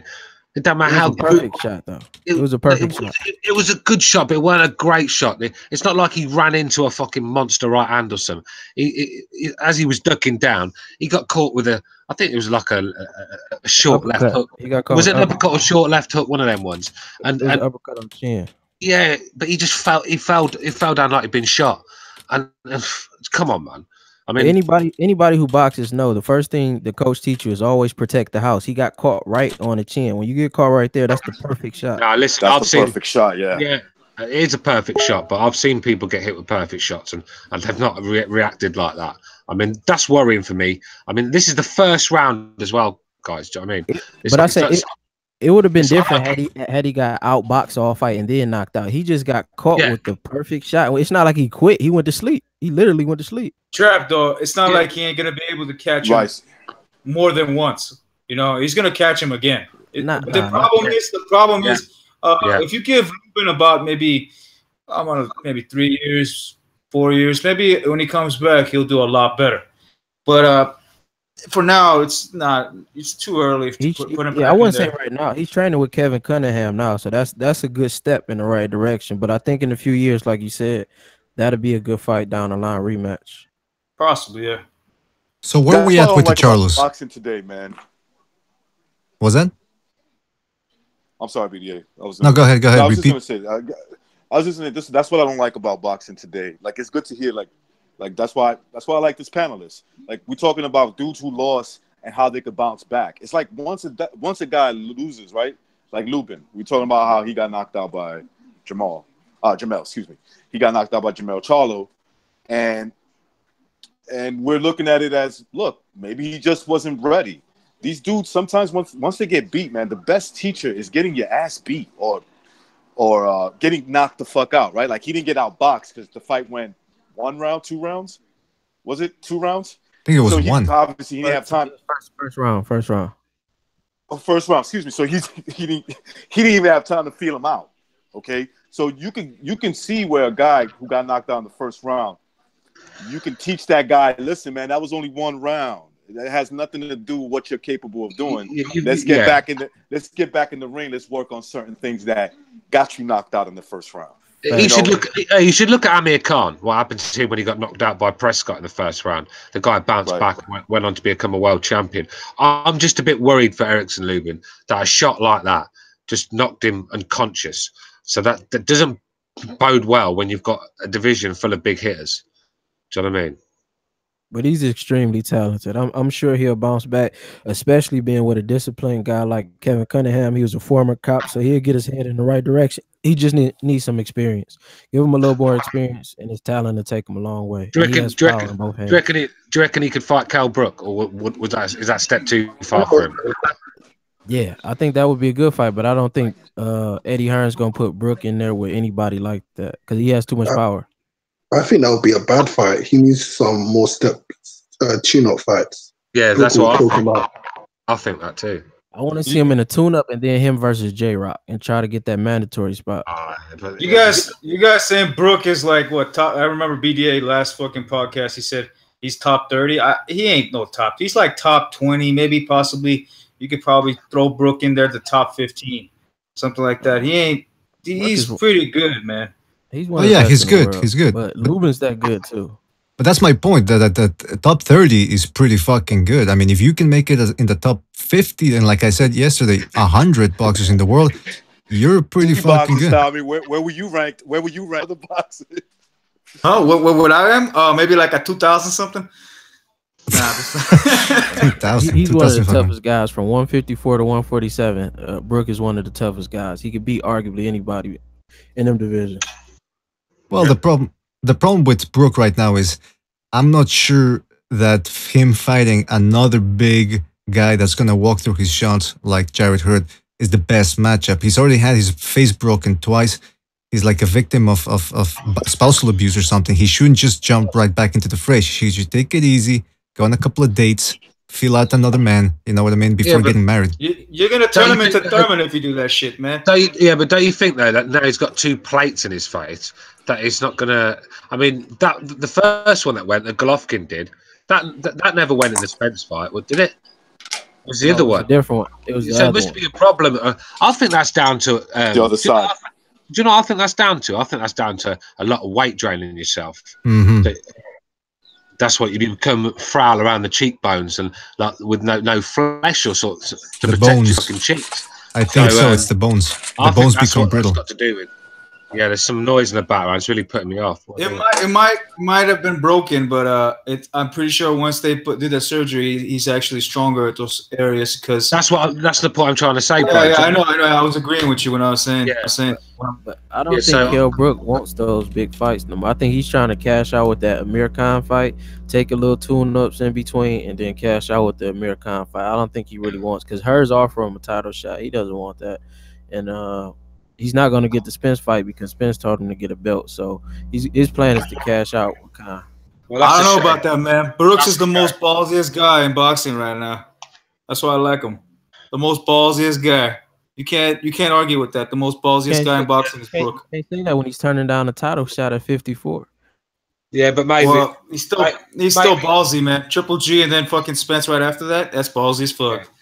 Yeah, he was, but not right now. He probably still is. Is it for sure that they didn't accept it? Can I intervene here real quick? What's up? Yeah, can I ask a question? Go ahead, man. Mainly going to Trap. When fighters take big fights back to back, do you think they should rest and take easy fights?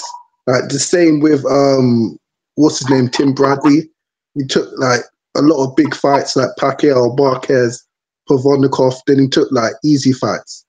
So should we lay off Brook while he takes up easy fights and then you take a big fight against one of the champions? He fought a nobody last fight though. Yeah, exactly. He's taking easy fights. He fought 2 big fights. Got his face broken. I'm cool now with he's it. looking to rest. Yeah, I mean, come on, give the guy one fucking pass. He's allowed one tune-up considering he's gone up the division. He's just come off 2 defeats. He's had his both cheekbones broke. He's been stopped in both of them, and people are begrudging him a warm-up fight because at 154. I'm not the cheekbones. It's the eye socket. It's the eye socket, not the cheekbones. Keep saying cheekbones. Eye socket, sorry. Yeah, eye sockets.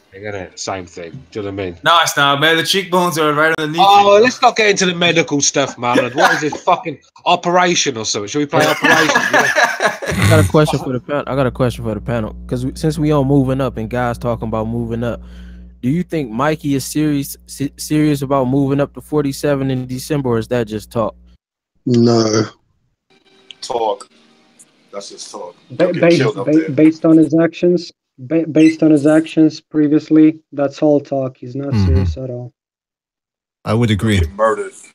He'll get murdered at 147. What I don't understand was why he looked. But Crawford fought in the amateur, but Lone was out with the injury, so he said he's gonna take a tune-up. That's why Mikey was talking about moving to 47 in December, and because he doesn't have a promotion company, I was thinking maybe because him and Crawford fought in the amateurs, that maybe they could make that fight happen in December. But see, that's the thing. I don't understand what happened with Mikey Garcia, because when he fought Broner at a catch weight of 140 something or 130, whatever it was, he looked lean, or as lean as he can. Then when he took on Lipinets, that's when you saw him looking very soft. So did he take Lipinets lightly? And if so, that doesn't say good things about Mikey Garcia, because it means that he actually fights down to his level of opposition. He's not being consistent with his trainer. Lipinets was pretty good. Yeah, Lipinets is good. He had like 300 fights in kickboxing, had never been put on the canvas before. So Lipinets I agree. But my point isn't Lipinets as quality as a fighter. I do agree he's a good fighter. But what I'm saying is Mikey Garcia didn't seem to take it seriously, because he's. I mean, if we're going by the eye test, which isn't really as reliable as it might seem, but he did look very soft compared to his other weigh-ins. So if he goes to 147, does he do a little weightlifting to get get toned up, or is he gonna show up even flabbier? I think it might be easier for him to make, because he said he walks around at 175, 180. Jeez, that's a fucking big guy. That's easy. Big for a guy who fights at 135 and yeah, so he's coming down from that high, so it actually would be better for his body. Yeah, better for his body, but not better for his career. Because let's be real, this guy is not going to be a threat at 147. He's not big enough.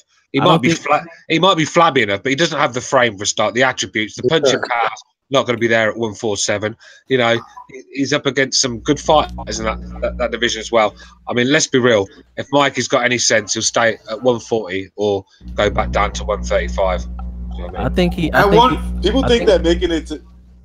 I think he's moving in the wrong direction by chasing Spence, but I think the Crawford fight would be interesting at 147. It would. He just moved up. Yeah, I was going to say that. I was going to say out of all the big names that I was thinking of right now, the Crawford fight, even though I think I would take Crawford to beat him, and I think I'll take Crawford to stop him.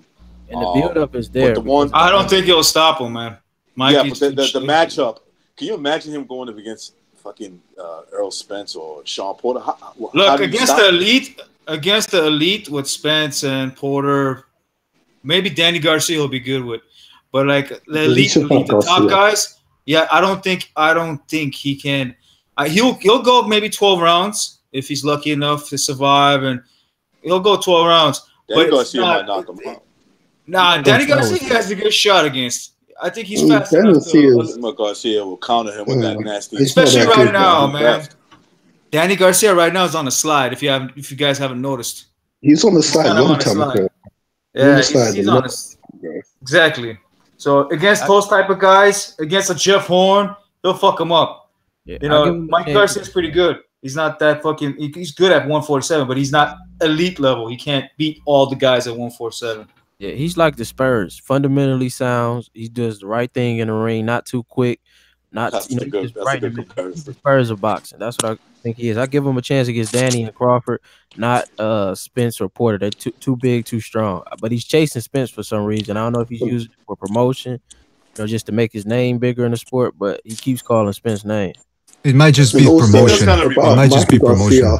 He does have the power to hurt any of these guys. So what's he going to do in the ring? He's going to get knocked out.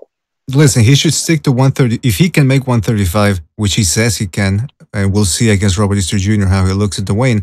But he should stay at 135, maybe 140 if he still can get into the shape that he got into when he fought Broner. But 147, kind of pushing it, man. Why didn't he, BDA? Why didn't he enter that tournament at 140? That would have been great for him. He's with the PBC, man. The PBC doesn't want to have anything to do with this World Boxing Super Series. He's not signed with nobody. He's not signed with anybody. Well, yeah, because Eddie Hearn's talking to him, isn't he? He's kind of allied. He just works with Al Heyman the last few fights, but he's not signed to anybody. That's why I said the Crawford fight would be easy to make if he stepped up because he's just his own boss right now. Nah, that wouldn't be hard. I mean, that would be easy to make because Bob Arum hates the shit out of him for trying to get out of his contract. I mean, listen, unofficially, he's with the PBC. I think it's safe to say that. Yeah. I just think he's a contracted fighter right now. He fights with whatever makes the most sense at the time. All right. Well, we'll see what happens. I don't know. I mean, at this point, it's kind of a moot point because he does have to take on Robert Easter Jr. I don't think he wants to fight Progress. That's why I think he's staying away from. He should have entered that tournament. Oh yeah, absolutely. He should have. But again, I mean, this is a guy that's... I've said it before and I'll say it again. Mikey Garcia is kind of hard to pin down because I don't know what he wants. Does he really want to stay in boxing? Is he just saying this for the money and then he can go back to his ranch and shoot guns or become a police officer? I don't know. I don't know what you guys think, but is this guy serious about boxing or is he just looking for the biggest fight possible so he can cash out? Let's be real. He's looking for the biggest fight.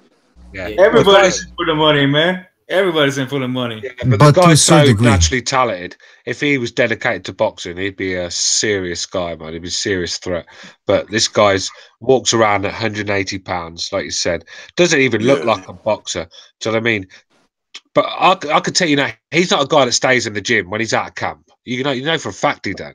So, and this guy has got his own brother's gym. He could go to the gym every day for free. It ain't going to cost him anything. But you can bet your life he's at home eating tacos and watching it and watching it. Watching telenovelas. Racist comment. Racist comment. What? So tacos is racist now. That's right. Yo. You're not allowed to say tacos. Robert Garcia has 2 fighters on the Spence card coming up. I think Pork Chop and somebody else are fighting on Spence undercard. Wait, what's his name? Pork Chop. It's one of the fighters. That's Pork Chop. That's my boy right there. Pork Chops. That's his nickname. But he's gonna get eaten, bro. He's gonna get eaten because they're business. Trap. Imagine you outside, right? And you get into an argument with somebody, like, and they say, "Hold on a second, you want to fight me?" Nah, you too big for me. I'm gonna get my man Pork Chops. You don't want no problem. But he always on ES News always showing them. But I think because they're doing business with Spence right now, maybe that's setting up them doing business later on in the year. I mean, I believe Mike. If he say it, I think at some point that's in his head that he wants to, get over that hump. I think he actually wants to test himself because he keeps saying that. I don't think he don't strike me as a liar. He'll certainly get a test.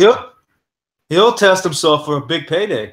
If Spence goes up, the guy's got to be a millionaire, though, isn't he? He's got to be a millionaire already. I think they'll run it back in Dallas too. I think they'll run it back in Dallas. It's a big Mexican fan base in Dallas, and I think this might be the prequel to that fight in Dallas because he's fighting a Mexican right now, and then he'll fight the big Mexican in December. I could see it in December. This don't make any sense. Any sense at all for Mikey Garcia? Any sense at all for Mikey Garcia to go up to 147 and fight someone like Spence? He's got to be cashing out because he ain't going to win. No chance whatsoever. He doesn't have the attributes. All wrong. Boxing style. He doesn't have the attributes to beat someone. I know he doesn't, but you can never say, "Oh, he can't win, man." I can, and I'm going to. I think his confidence came from sparring. The only way he wins. The only way he wins if Spence goes to throw a shot, right? Does a George Grove and pulls his shoulder out, and as he falls to the ground, does a David Hay and pulls his knee out. That's the only chance Garcia's got. Steve, he does a Bernard Hopkins and falls out the ring. Huh? I'm picking Spence over Mikey. And there's a B-hop against Joe Smith, isn't it? I mean, he said he'd rather fight Spence than Crawford because he said Crawford runs, but Spence style is perfect for him because he comes forward. So I think he's probably planning to knock Spence out. So that, I mean, he doesn't want to chase Crawford. That's pretty much what he said. Can I ask everyone a question? Go on. No. Yeah, why would Garcia fight Spence and not Danny Garcia? He'll make more money. He said Danny he's not gonna fight him. He said Danny doesn't want the fight, but Spence said that Mikey isn't serious because he asked Al Heyman about that fight. All right, So, Trap. Danny, He won't make no money. Sorry, I gotta interject here real quick. Sorry, because Trap, there's some sort of a background noise every time you speak. I don't know. Do you have your speakers on? No, the mic might just be buzzing. Let me take it out and plug it back in. Yeah. Try to do that. All right, sorry guys, keep on going. How about me, BDA? Yeah, I think Danny Garcia, Mikey Garcia, is a bigger fight on paper. I really do. I'm not saying it's a bigger fight for the fans, for the true boxing fan, but that's it. Danny Garcia brings good numbers. Mikey's going to bring decent numbers. Pay per view, that is a big fight. Spence, I don't think that's as big as Danny. It probably won't be as much money either. So I think, and it's an easier fight for him. Let's be real, it's more competitive. That's a fight I'd rather see because Spence is going to walk through Mikey Garcia. Wait a minute. Danny Garcia is more popular than Spence's?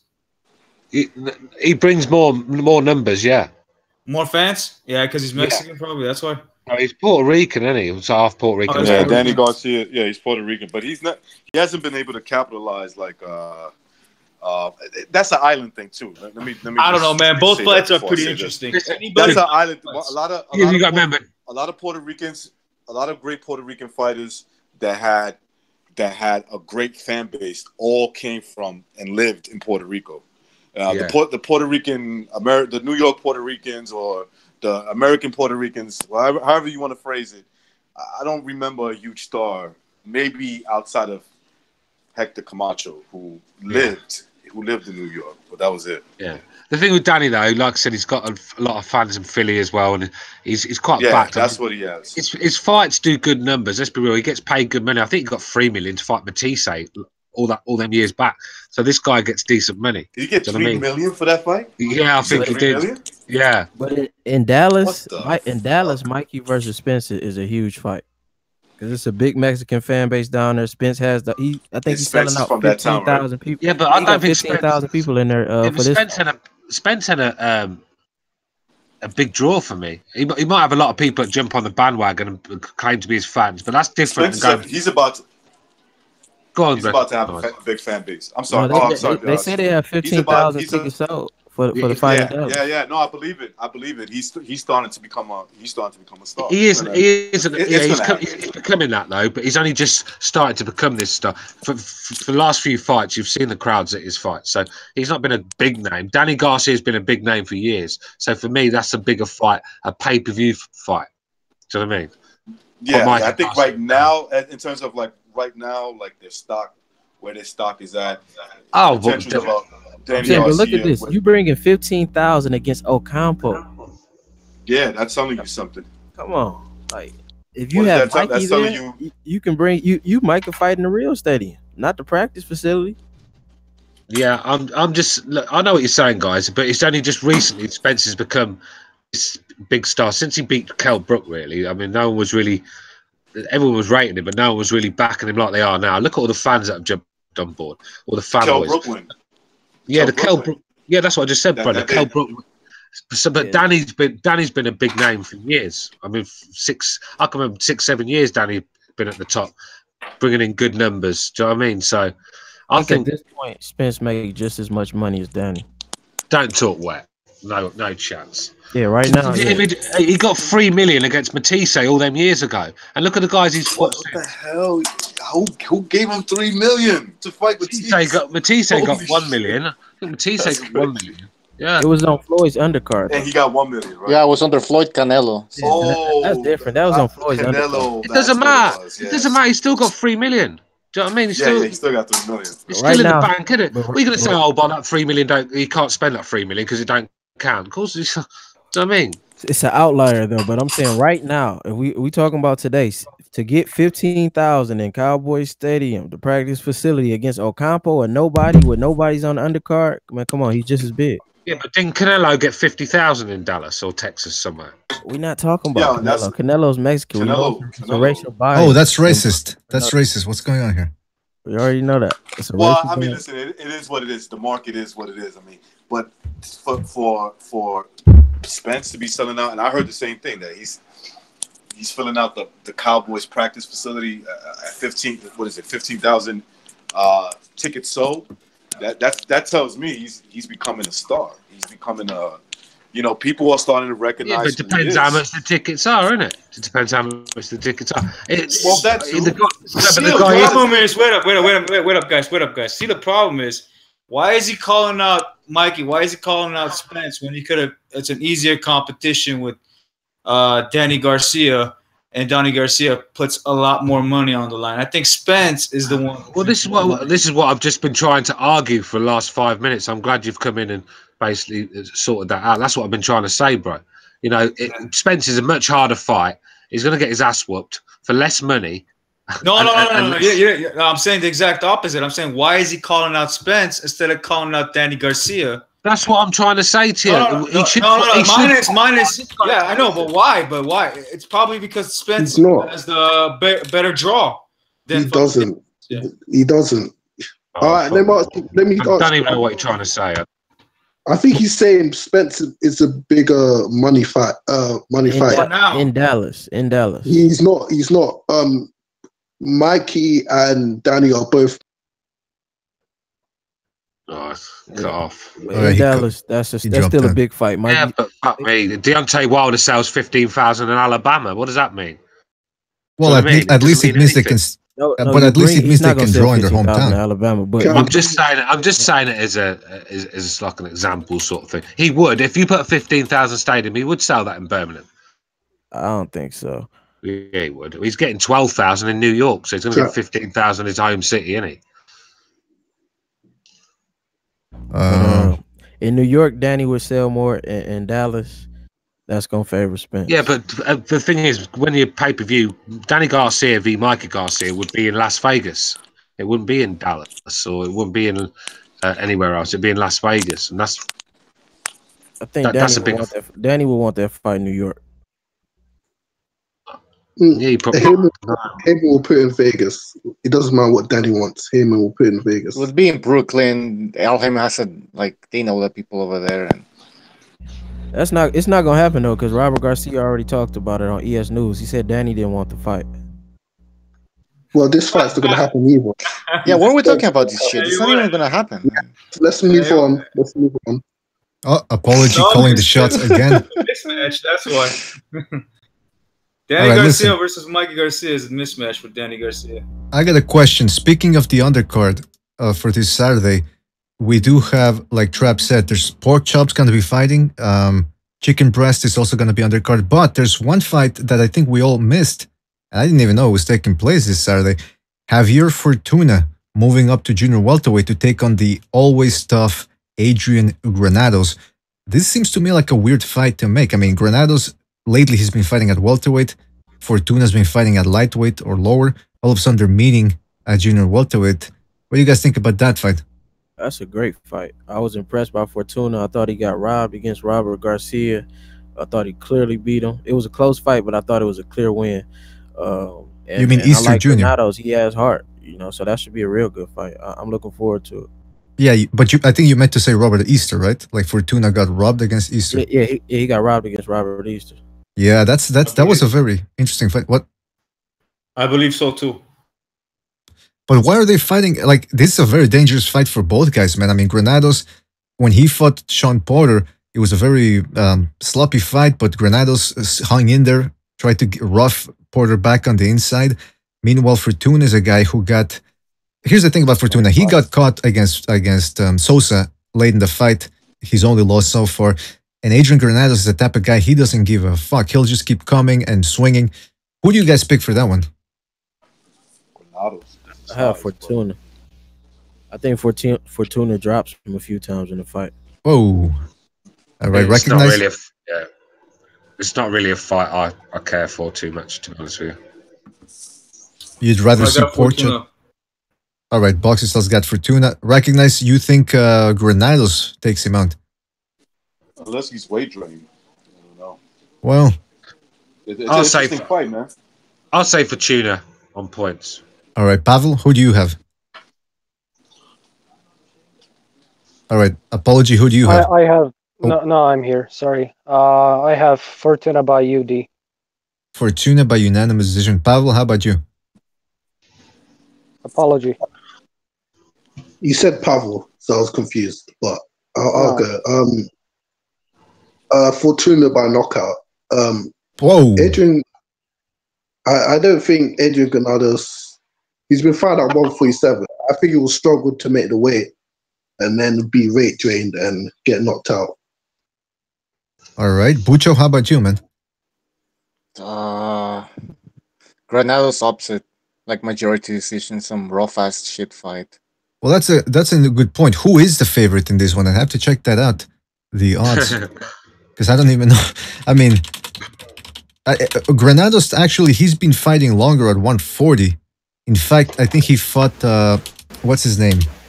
The guy that I'm sad to see never lived up to his potential. What's his name? The Latin fight, Frankie Gomez. Frankie Gomez.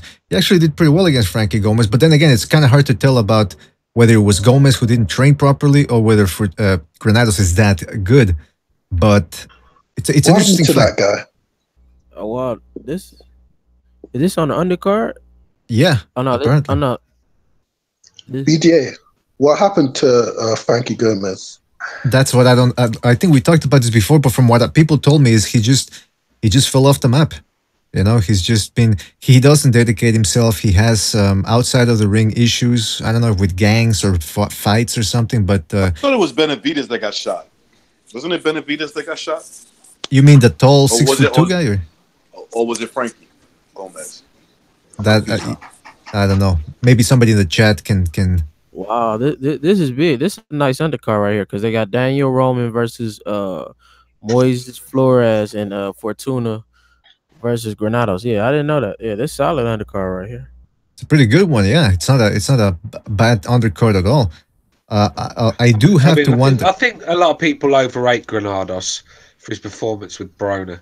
I mean, let's be real. Broner made him look good because Broner don't let his hands go. So anyone's going to look good when you're the only one punching, sort of thing. But his performance against Iman too. He was the underdog in that fight, and he came. Yeah, I mean, he's underdog in most fights, but I don't think he's I don't think he's one of the top fighters in that division. I think he's just below that. So it's one of them fights where I don't really care too much for it, but I'll watch it just for something to do, sort of thing. By the way, before we continue, we gotta remind everybody that Jimmy is in the corner. I had a bad trip at a wedding in Maine, and it was a stormy night, right? I'm on LSD. Oh, I was fucking freaking out. It was horrible. I'll never take it again. All right. What's going on, guys? That's amazing intro. That's amazing intro. It's awesome. Still waiting for mine, though. It's the best. What's going on? Boys, is that the beast? Still waiting for mine. Apology, you've got an intro. It's the silence as before you came in. That is your intro. Come on. It's the burping. Hey, I agree with Stu on Granados. You know what Granados reminds me of? He's like just a tough club fighter, but lacks the eraser or the power to put people away. If he had that, he'd be like, you know what I mean? He'd be that underdog who had a puncher's chance, but he ends up just being more of a punching bag because he can't stop people. Yeah, I mean, from what I've seen, he can box a little bit, but he gets too caught up in the actual, like against Broner, he started trading and he started, clowning. Against Sean Porter too, there was a lot of barking back and forth. It's like you said, something's lacking. And I don't know. I like his tough. Yeah, he yelled out to his mother, right? I like his tough. Remember, he yelled out to his mom. Did he? I didn't remember that. Yeah, one of his fights, I think he was fighting. His mother yelled something, and he yelled, "Yeah, all right, mom," or something. He yelled. The crowd started laughing. Yeah, it was Granados. Was he was fighting Broner, I think, on that. Yeah. No, he's a tough kid. I mean, he comes to fight. You know, he's never in a boring fight. I just wish he had some power. because then give you a chance. It's the same thing with like, I don't know if you talked about it yet. Sorry, I got late. I just said life going on and stuff. But Santa Cruz Mares, like people booed Charlo, and Charlo's going up against. Listen, Trout's a talented fighter. He's not an easy fucking. He's been around for a lot of years. He's slick. He just doesn't have the speed like he used to. But he's still not an easy guy. And I thought Charlo was kind of loading up a little, but people were booing that.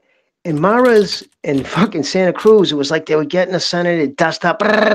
You know what I mean? And when neither one has the eraser, you kind of know neither one's gonna stop. It almost gets. I don't know. That's just my theory. I wanted to get that out in last week's fight. I wish, they had some power behind it. But what's up, Jimmy? What's going on, brother? How are you, kid? Doing good, brother. I'm getting tired of Leo Santa Cruz. Why couldn't he knock this dude out, man? Okay, come on, man. He shines too much. He's worried about the fucking. He's just shining. He got that label with the hand speed, and he just, I mean, even when he talks, man, it's like the fucking dude's dosed on Ritalin. I'm like, dude, slow that down. I can't even understand him. So he fights that way. He talks that way. But, yeah. He doesn't put people away. What's up, Jimmy? What's going on, brother? Yeah, I think the reason why you're saying that they were booing is because I think Trout was becoming way too cautious from the power of fucking Charla. That's the reason why. And it was not really engaging with him much. He was being more tentative every time. Oh, I could see why. No, I understand. No, I'm just saying between the two, I mean, neither one, like, I wouldn't have been fucking on the edge of my seat that Charlo fight either. Like I said, I thought he was headhunting. I thought he was just trying to one-shot him. And just Trout's not the type of dude. You get a 34-year-old guy in front of you. That's common sense. You just go right for the body. Minute that bell rings, take them legs away. Fuck it, legs, punching him in the thigh. I'd be going for his body. By the fourth round, man, he would have been fucking, like, it hurt. He just couldn't move anymore. That's all he had to do. But he just doesn't have enough. Yeah, my bad. He just doesn't have enough tricks up his sleeve like his older brother does. You watched that older brother fight with Trout. He opened up with a lot of stuff that Trout was just shocked getting hit by. Yeah, these guys, I mean, you know how many fucking hours Trout has sparred? You know what I mean? You got to set him up. You got to set him up in the traps. You got to bring him into something. You got to watch the way. And he was walking. And the thing was, he was walking to his right, which was just the stupid thing to do. And it just Charlo didn't, like you said, didn't have what it takes to fucking set him up. He should have been able to set him up, and he just never did. But yeah. So the thing about Santa Cruz, people, do you want to see him fight, what's his name? Gary Russell Jr., or would you rather see him in against Frampton a third time? Finally settled the score.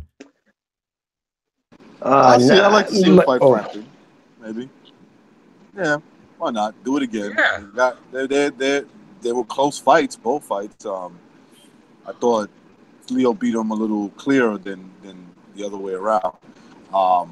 But it's make that fight happen. The thing about Santa Cruz, I don't understand. Like, the guy, does he not? He has power, right? Like, he has power, but I thought Abner Morris was there to be taken out, man. There was some. He was getting hit with shots, like, that's Morris style anyway. But he just couldn't drop him or do anything. He didn't drop him right in that fight. I don't think he did. No, I don't think so. No, he didn't drop him. But this Leo Santa Cruz is good, but it seems like there's something missing, and that's the power.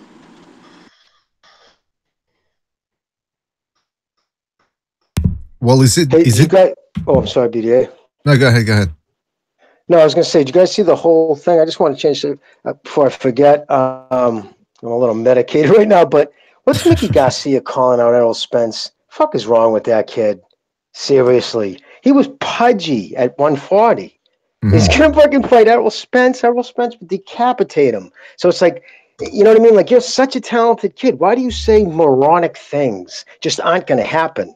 Because it takes away, I don't know. That just kind of shit pisses me off because it's stupid. You know what I mean? He's not going to fight Errol Spence.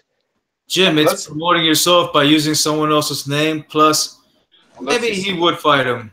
Maybe he would fight him. You never know. You can't say that shit.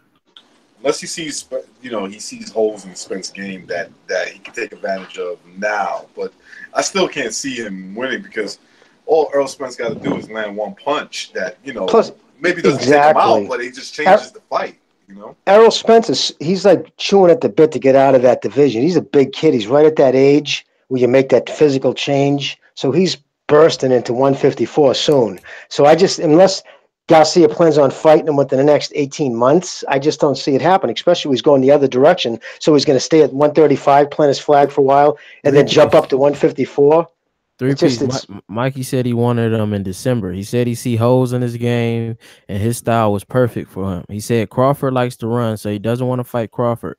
But Spence's style is perfect for him. He wants to fight him in December. He said that's a. Oh my God, that's. I disagree. Spence's style is not perfect for him at all.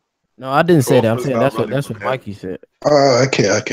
I don't care what style he brings to the fucking ring. He's too little. Spence would just manhandle him. He'd push him into the position he wants and fucking take him out. He's just too little. That's just silly. He said, he said he's just as big because he walks around at 180, 175, and he said he can compete at 47, even easier. The way he's at right now. Well, see, this is what happens when you jump around and you don't really. Since he's been back, has he really challenged? Listen, Lipids gave him a good go. No doubt about it. But I'll tell you right now, I guarantee you, Garcia didn't go into that fight thinking Lipinets was going to give him that good go. You know what I'm saying? Like who? And then Broner, he saw what we all see. Broner's just not that guy. So what the fuck? So in his mind, does he really think he's that good? He is. He's got a nice fucking crisp right hand. But at 140, that dude was pudgy. I think at 140, Prograis would fucking take him out. Yeah, I just don't. He wants no part of Prograis. I agree with that. Prograis is a fucking bad kid. I'm telling you, there's something about that kid. Unless I'm really wrong, there's something about that kid. I think that kid's going to be. He seems he's one of those kids that likes to seem like he'd fight even if they weren't paying him. You know what I mean? I got Lipinets over Prograis. Nah, the power's too good, no? Prograis. They got both power, man. They got both power. I think Lipinets is gonna be the smarter guy between them two, but I don't know. I could be wrong. Hey, by the way, Pavel, you wanted to say something? Pavel? Oh, I just wanted to say that. What was that? Yeah, Pavel was going to say something. Yeah, I was just going to say that I hope Spence takes the Mikey Garcia fight. He goes on a big steroid cycle and then knocks the fuck him out. So Mikey Garcia won't be ever fighting in boxing again and going on to become a policeman. All right. Well, listen, that brings up, that's a master plan for Mikey Garcia, but it does bring up the point that I made earlier, that Mikey Garcia, it seems he's just doing a lot of talking right now. Who knows where his head is at right now? Does he indeed want to become a police officer? Is he just looking to cash himself out? I don't know. But speaking of Prograis, everybody loved his performance against Indongo. And let me tell you something. This 140-pound tournament, it's no cakewalk for him. We got Carol Relic in there, who manhandled Barthélemy. Very tough guy. Troyanovsky, like I've said before, I think he's the weak link in this tournament, but nevertheless, he does have certain experience. Baranchik, who also brutalized poor Peter Petrov. Anthony Yigit, he doesn't have a lot of punching power, but he's a good southpaw, and he knows what he's doing in there. Then you got, like I said, the aforementioned Prograis. You have Ryan Martin, who's undefeated, and maybe Josh Taylor is going to be in there. So again, no cakewalk for Prograis, but who do you think? Do you think Prograis takes this tournament, even with that stern competition? I do. I think I'm going to go with him. I'm going to back him. I think Taylor, if Taylor's involved, he takes it. I saw some training tape on him. Trains hard. I like the way he trains. I like his attitude. Oh, I'm sorry if I'm talking over people. I'm on a delay. No, go ahead. No, I was just saying, after seeing some tape on him and just, because it's hard to always judge by a fight. You like to hear somebody talk to see where their head's at. He says a lot of the right things. He's had a tough life. Plus, he's Creole, and those motherfuckers are crazy. Oh, he's Creole. He was training out there in Dallas with Spence and them for a little bit too. Yeah, because he got his home from the flood from back in 2005, I believe. His whole family was uprooted. Yeah. He's originally from the New Orleans area, and when that city got flooded, I think he's one of the. I'm sure you guys heard about, like, they got relocated to Texas. Houston, huge. Houston got like 30,000. Yeah, Right, that's why Spence was calling him an honorary Texan. That when they were saying Texas is running boxing right now, he said he's an honorary Texan because But he's got that Creole blood, though. You know what I mean? Those people are crazy. Wait a minute. What's with the racism here? I fancy Taylor. I think he's potential to be a powerful fighter. So I'll fancy him. Is Taylor going to enter that tournament? Well, if he beats Postal, yeah. I think he should. I think it's a shame they're not letting Lipinets in. I mean, he's publicly asking to be in it too. I don't know who's in it. But whoever I'm gonna lean towards. Maybe I'm caught up in the Ndongo performance and what's the other kid's name? Josh Taylor. No, he fought somebody. Prograde fought somebody else. His name's Mexican kid. Postal? No, he said Progress. Forgot his name. Anyway, so let's just go with the Ndongo. I'm sold on his on him. So I think I'll go with him. Come on, Diaz Jr. You gotta love the Ruger. I'm surprised they didn't put Postal and Josh Taylor in that tournament before the fight. Lipinets should definitely be in it. I mean, for that to be his first time on a canvas, and you know he's very skilled to me, and he had over 300 kickboxing fights and had never been down. Like he should definitely be in a tournament. You know, he got a decent trainer as well. His trainer showed a lot of heart. He gained a lot of fans, and that's an example of where I guarantee you, he gained more fans in a loss to Garcia than he would, and has in some of his wins. Goes to show you, so many people put too much into losses. Some people actually said he won the fight. I haven't rewatched it to say that.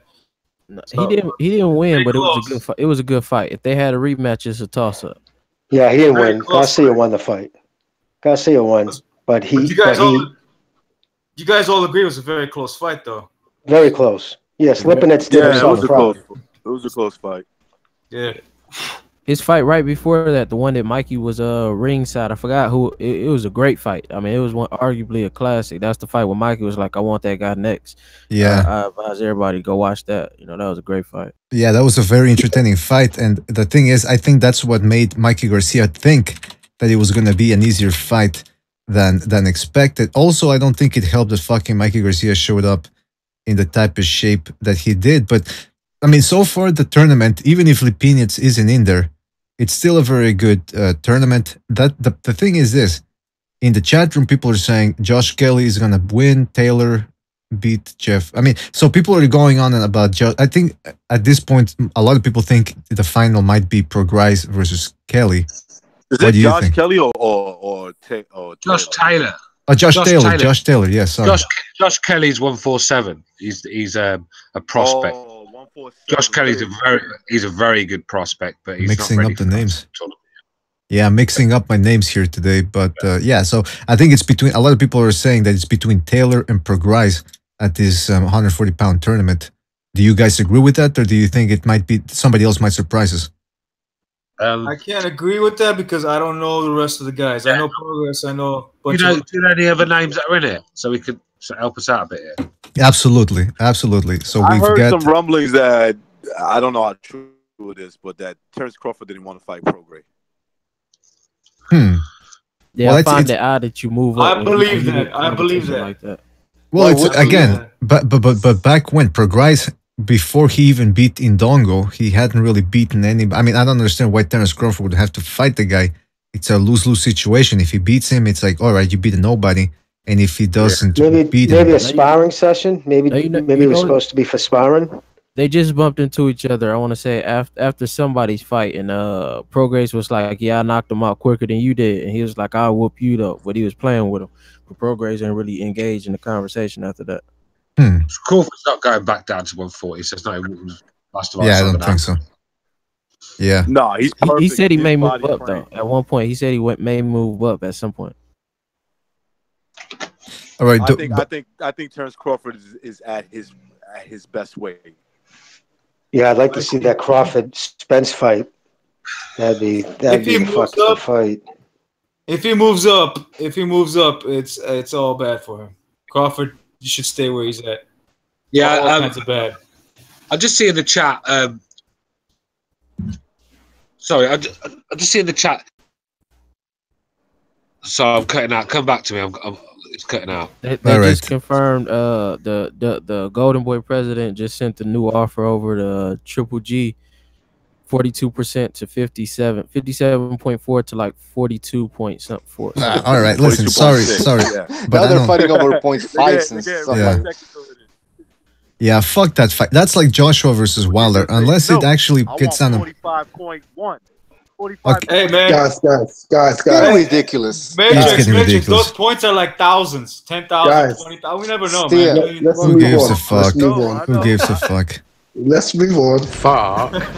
Well, he wants to fight. He wants to fight Canelo because Canelo's a nobody. That's the. I was just on Twitter for like 5 minutes, man. It was horrible. I think I catch the lunatics. Yeah, man. Listen, forget about that. It's like Joshua Wilder.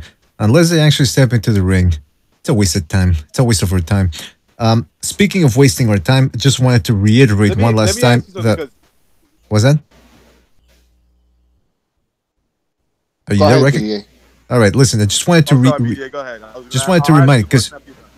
All right, because you asked who is going to be in the tournament, and again, in the 140-pound tournament, the people that they have lined up are Karol Relic, who gave Barthélemy a beating, so he looked tremendous in that one. Troyanovsky, who's the one that lost to Indongo. Baranchik, who beat Peter Petrov, brutalized him really. Anthony Yigit, who's a Swedish fighter, southpaw, undefeated as well. They want to get Prograis. I think Prograis already agreed if he beats Postal, he's going to enter the tournament. Then you have Ryan Martin, who won, I think, 3 weeks ago in a Golden Boy card. He's 22-0 with 12 knockouts. And there was the other guy is Josh Taylor, who might be in that one. He says he wants in as well if he beats Postal. So that's quite strong. Relic, the guy that beat Barthélemy, he's quite tasty. He's going to go. He's going to do all right. He's going to do. That's a decent class. Yeah. He's, Josh Taylor, like I said, he's only had a few fights. He's stepping up massively if he gets into this tournament. But if he beats Postal, he deserves to be there because Postal is still one of the top guys in that division. So, yeah. Do you guys think Ryan Murphy's ready or Ryan Martin, that blue chip they call him? Is that the same kid? Oh no, that's a kid from Top Rank, right? Yeah, I said Golden Boy, but I think he's with. I think you're right. I think he's with. I think with his Top Rank. Let me check it out. But yeah, I mean, he says he's the one that wants in there into the tournament, even though he hasn't really fought anybody. Yeah, I think that's a deep tournament for him. I don't see him doing that well in that tournament because he hasn't fought anybody. But you know what? You never know. Pork chops. But you know what? You never know. Andrew Ward. He hadn't really fought anybody other than Edison Miranda, and then he went on to beat everybody in the Super 6. So maybe sometimes the guy you least expected is the one that beats everybody. Yeah, I don't think it matters really who you've beat in the past, because if you're good enough, you'll win. You know, some guys are just building their careers that they're super talented, but they just haven't got the names on their resume. But it don't mean you can write them off when you do put a big name in, because resumes don't win fights, do they? Do you know what I mean? Exactly. Yeah, it's what happens in the ring. Absolutely. No, I know, but it's just, you know, if you go never by. know what could happen, man. Once you know the triangle theory is used a lot, people's resumes used a lot. It really does. There's a lot of examples of that, man. A lot of examples of people using that, and it really doesn't work out that way. You know? No, and I don't like the box rec people. Like, you know, if there's two elite guys and people, the resume, and he's fought this guy, but this guy beat. No, I'm talking about that Bluemont. He hasn't fought anybody good. Not like it's a decent resume or question. Like, he hasn't fought anybody good enough to. If I think to go into that tournament with that level, I just think it would be. If he was that good, why hasn't he fought anybody good? That's all my question. You know what I mean? I just think it's a little soon. I think they brought him along slow. You'd be surprised after bringing him along this slow to just toss him in there. That's all. The thing is, though, Jimmy, times have changed in boxing. We don't have the patience anymore. The fans, the internet. We do not let these promoters off the hook when they've got these fighters and keep feeding them can after can after can. These guys, if they've got decent amateur backgrounds, they have to step up quite quick. These fools should be fighting 4 times a year. There's no excuse. If you're a professional fighter, you should be fighting 4 times a year. I mean, when you see some of the Josh Taylor's only had a few fights. He's had less fights than the guy you're talking about. So if you're good enough, you're good enough. I mean, times have changed in boxing. The days of 30-0 before you fight anyone good, they're over, mate. You got to start pushing these fighters along because there's so many fighters out there, and there's Does everybody have Mikey beating Robert Easter? Easy. Yeah, I say he beats Robert Easy. Easter. I have a feeling Easy, Robert yeah. Easter's going to be weight I think he stops him, man. Knockout. Yeah. He might. Yep. Yeah, it's not. I don't think it's a might. I think it's probably gonna happen.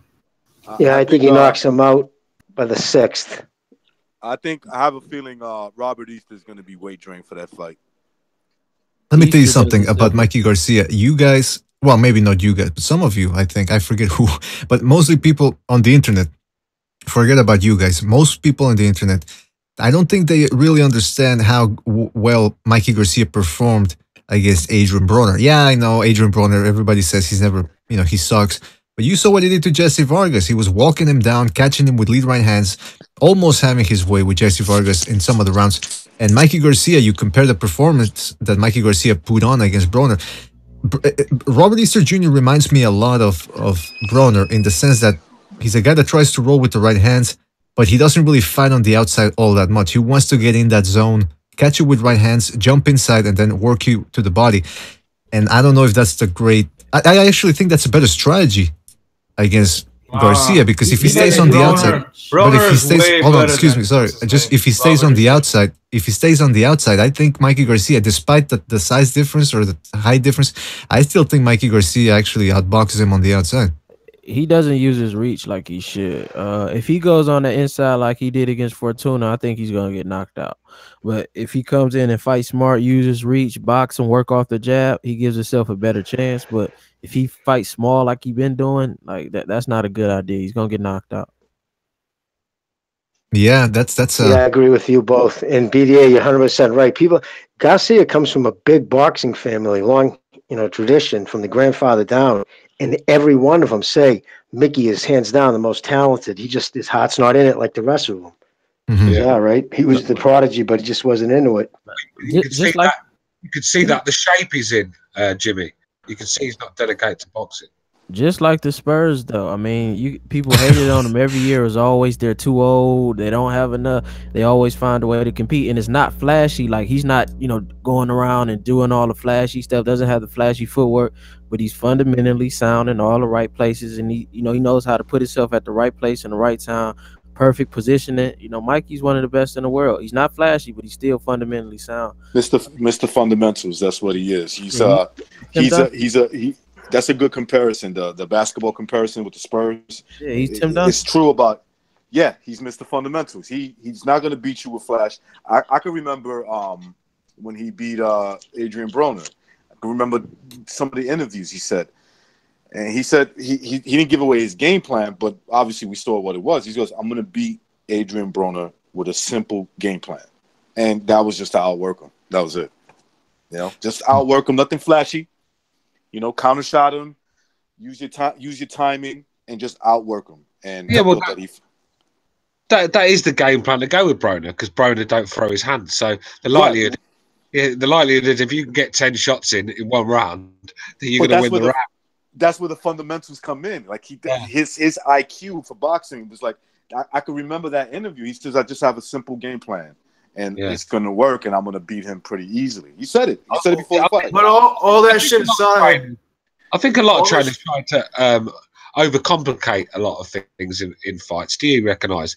Where like you said, just sometimes just do the simple things. I mean, people like me and you can see it when we're watching a fight, what needs to be done, just simple little changes. But yet these trainers, they like to make everything about them, and they like to overcomplicate things, and they come out with these ridiculous tactics, and it costs fighters a lot of victories. It has done. I've seen it a few times. Yeah, no, I agree. I sometimes they miss the little things, but like Robert Garcia, when it comes to his brother, he has a horse in the race in every kind of way. So he probably just tells him, look, for the Adrian Broner fight, for example, just do what you do. And going back to what Trap Media was saying, He's like Mr. Fundamental, you know, just nothing flashy. This is how you beat the guy. This is the blueprint. This is, you know, this is as simple as it gets. You win the fight, unanimous decision. You know, the thing that amazed me about Mikey Garcia against Broner is that when Broner hit him, because he did tag him a couple times in that fight, it didn't phase him much. But when Lipinets hit him, it phased him a lot. Because he was aware. He was aware what it was. Not that he slept on Lipinets, because I don't think he did. He was aware. He was ready for everything that Broner was going to bring in the fight. He shut Broner down mentally and just keeping it simple. He shut Broner down because he, going back to like what Stu was saying about, you know, not giving too much advice, and back to Trap Media, what he was saying about the fundamentals. When you keep it simple, and for a guy who doesn't work that much, it's easy to come out with a victory. And that's the one thing you got to give Mikey Garcia a lot of credit for, and one of the reasons why I do give him a shot if he was to ever fight Lomachenko. He's good at saving big shot. He's good at saving energy as well. Knows when to throw shots. Knows when to take. Exactly. Yeah. But you know what? That brings up.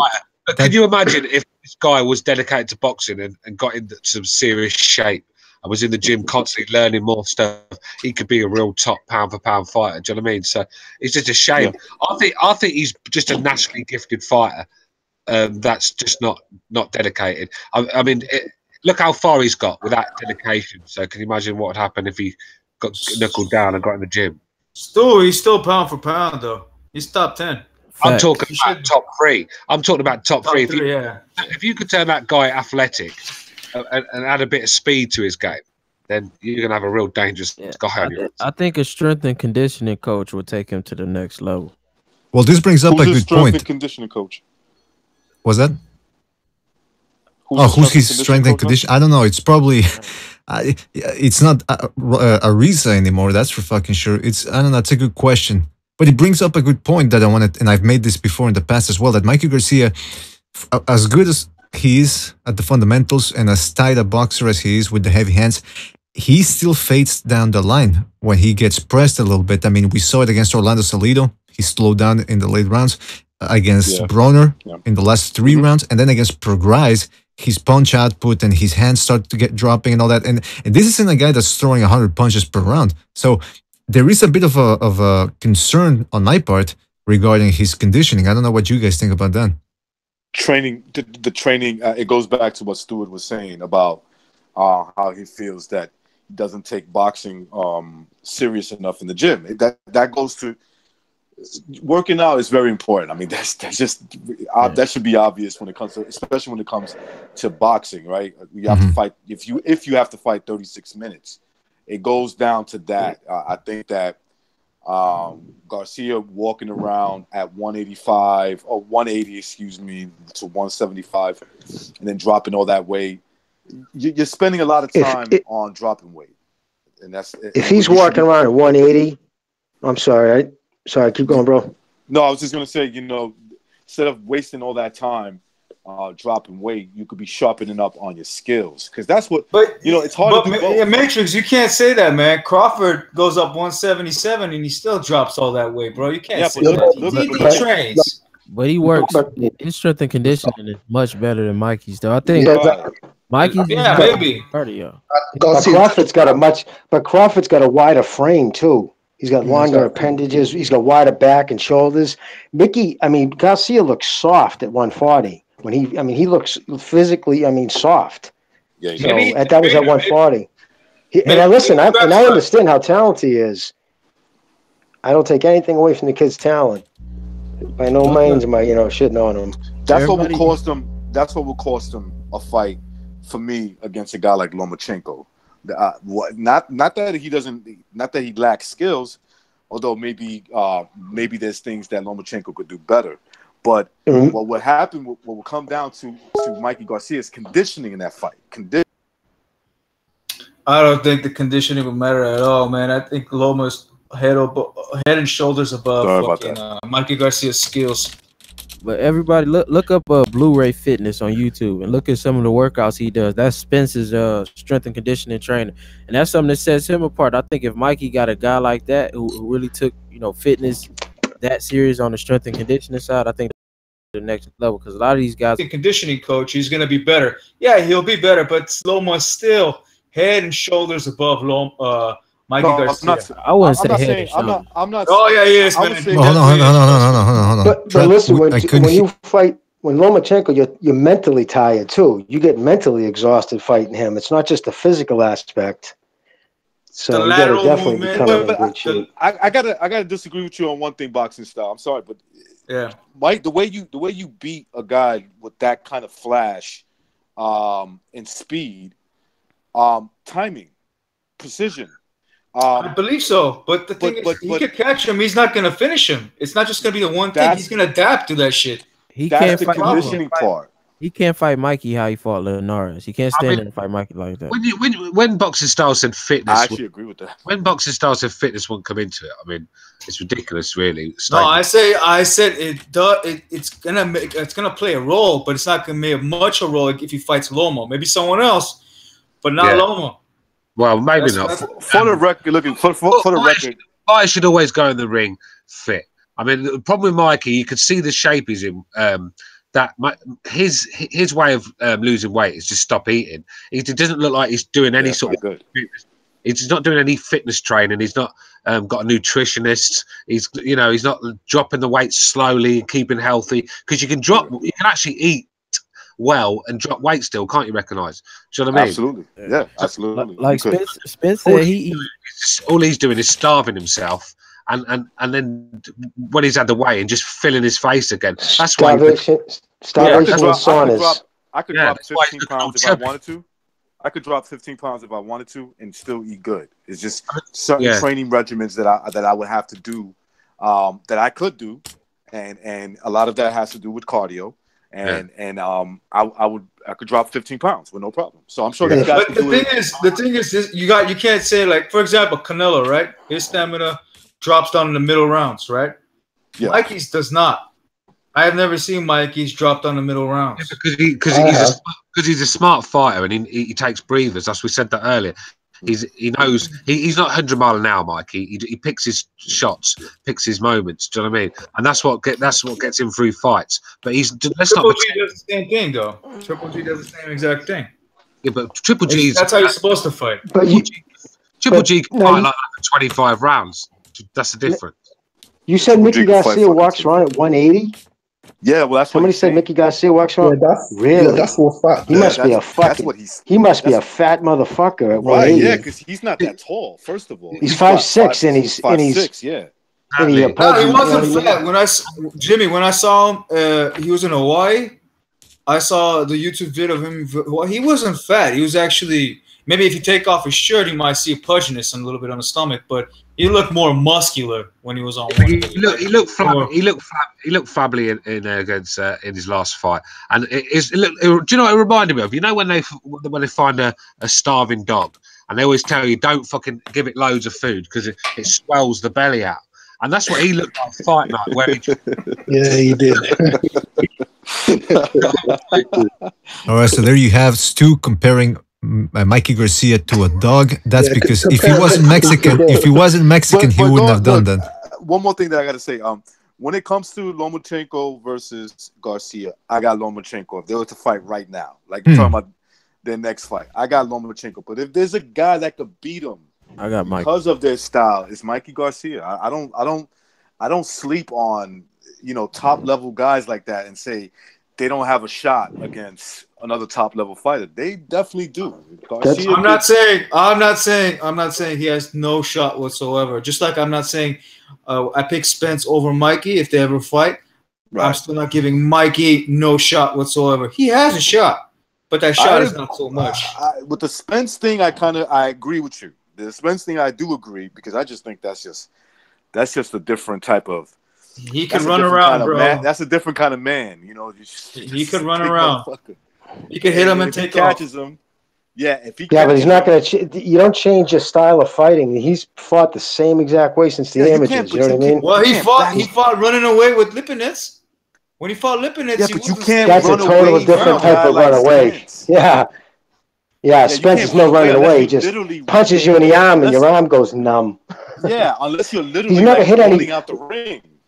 Do you know what Spence? Lipinets is pretty hard too, man. It's not like But I mean, I'm not gonna say Spence Errol is way Spence- stronger, or it's close. They hit pretty hard. Both guys hit pretty hard. Wait a minute. Let me just backtrack here because I kind of lost track of. Are you saying Lipinets and Errol Spence are on the same wavelength of strength? No, not the strength. Maybe pop and their punching power. No, Not even the same stratosphere, bro. Don't put words in my mouth. I'm not saying exactly the same. The power is pretty much there. It's close. It ain't too much far apart from each other. That Armenian beer must be strong, man. I'm gonna Listen. Broner fought Mikey, right? He didn't run away. Are you not entertained? But with Lipinets, he was running around. That's what I'm saying. There's just because a guy's a weight division. He could have been tired, bro. He could have been tired. Oh my God, no, that was his game plan. He was gonna stand toe to toe with him. He's not gonna Errol, stand. that's Broner and Lipinets, not Spence and Lipinets. Spence broke fucking Brooks' face. The other side. What I learned from the Brooks fight? Spence crushes punches, man. That kid hits. He does. He does. You know when he 11 rounds to do that shit. I know. You know when he crumbled Lamont Peterson. You know when he crumbled Lamont Peterson. If you look back at Lamont Peterson's career, he always gets dropped, but he always comes up, gets back up, and comes on strong. But he weren't doing that against Spence, was he? He was just fucking curling up in a ball. Every shot was taking its toll. You could see him wincing every time Spence landed. I mean, and Peterson's quite a tough guy as well. So, but Spence against Kell Brooks also threw a lot of low blows. Yeah, but about that shit too, man. But Mikey Garcia, all that shit played part. I'm gonna try to find a video. It's about 3 years old. There was Charlo. They were saying who hits that, and he said it was the younger Charlo, the 154 or whatever. He said by far Spence hit the hardest he's ever sparred. And I've heard that from other kids around here. I'm not saying that he just cracks. I'm not saying Lipinets. Yeah, I'm not saying Lipinets hits harder. Or no, but my point is Garcia would have never been hit. Yeah, but they're night and day, bro, man. He's not even going to be a welterweight much longer. I'm just saying, listen, Garcia's never been hit by anybody like Spence. And the thing is, he wouldn't bring the power up. He's just not stupid. He's smart enough to know he's going the other direction. He's going to 35 because he can't even hang with the elite, in my opinion, at 140. Going up to 147, come on. That's 135 to 147 is fucking hell and gone. You might need a believe me, that's big difference. Rhythm. We can always rely on Jimmy. We can always rely on Jimmy to bring a bit of common sense to this hangout. Thank God for that, Jimmy. God bless you. I think this is getting out of hand. I think with Mikey Garcia, the reason why I know he's probably blowing out shit out of his ass, talking about going fight Spence for now. The reason he's doing 135, I think he has a big payday coming up with Lomachenko. That's probably why he's going to 135. The biggest, and it's probably a more in his eyes. He sees probably Lomachenko. He could knock out Lomachenko. It's a better situation. A better situation than fighting Spence. Better situation. But don't. Yeah, hell of a lot better chance of beating Spence. Yeah. I know, but don't count out him fighting like cashing out on Spence. He might do it. I think know what it is. He's smart enough to know he's got me talking about him. He's got us talking about him because of that one comment. But of course, I think he's going to fight Lomachenko, and I'm be actually surprised if he even hangs around after that. To be honest, I don't know if that Lomachenko fight gets made. The culmination of everything, and then next time you'll see him, he'll be pulling you over on the fucking highway. No, I'd do. If I was Garcia's promoter, I'd forget Spence at 147. I'd forget draining him down to 135. I'd stay at 140 and go enter that tournament and guarantee myself a lot of money, and he'd probably win it as well. Do you know what I mean? That's what I'd do with Mikey Garcia. Yeah, and you know we all like that legacy stuff. Put him up there, you know. That's make right. Some money and guarantee money. Yeah, but the thing is, Go ahead, Butch, I'm sorry. Yeah, so just one thing. Mikey Garcia, if he enters a tournament, that's like 3 fights to get the big loot, a lot of money there. But I don't think he even wants 3 fights anymore. I just think he wants he's at that point, man. He just wants like one big fight, cash out, and get the fuck out. Like Gary Russell, He might as well get the fuck out now then, because that's not the attitude you want, man. Especially when you want to come up against Lomachenko or Spence. Gary Russell. That's right. If that's your attitude, then you shouldn't even be in boxing. Because, like I said, you know why I say? Go on. What happened? I got kicked out. What happened? I was going to say, you know what makes the Errol Spence situation a bad, like just a total bad situation for Mikey Garcia, in my opinion.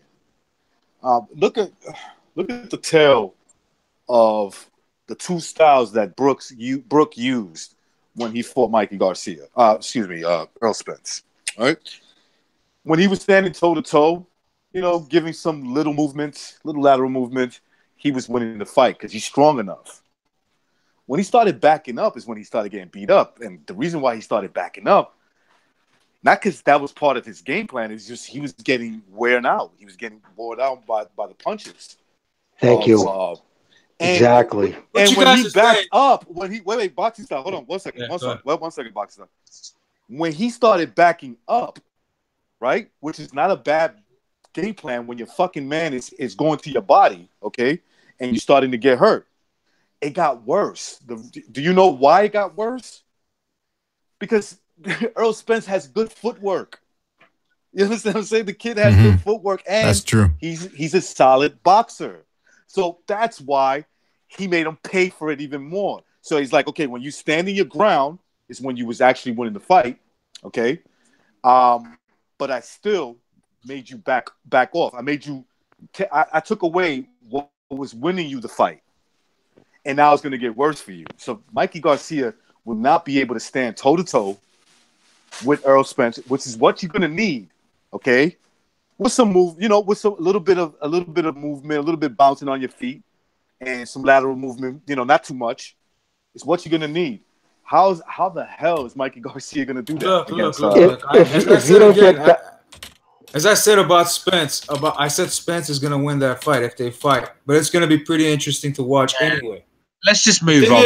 The thing is, when you guys say that, oh, this guy has absolutely no shot because one guy just hits too much, hits way too hard. It's no way he can beat him. It's ridiculous because you look at there's many fights like Mayweather, Canelo. Canelo hits way harder than fucking Mayweather. Look what happened. But Mayweather and Mikey Garcia are totally different type of fighters. Mikey Garcia is not Floyd Mayweather.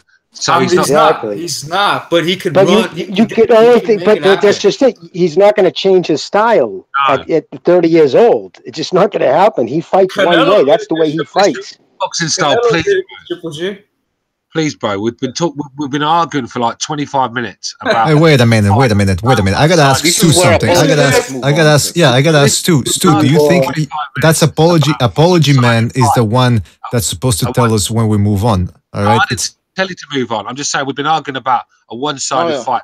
25 minutes. It's not, you know, what is there to argue about? Spence is far too big, too strong for him.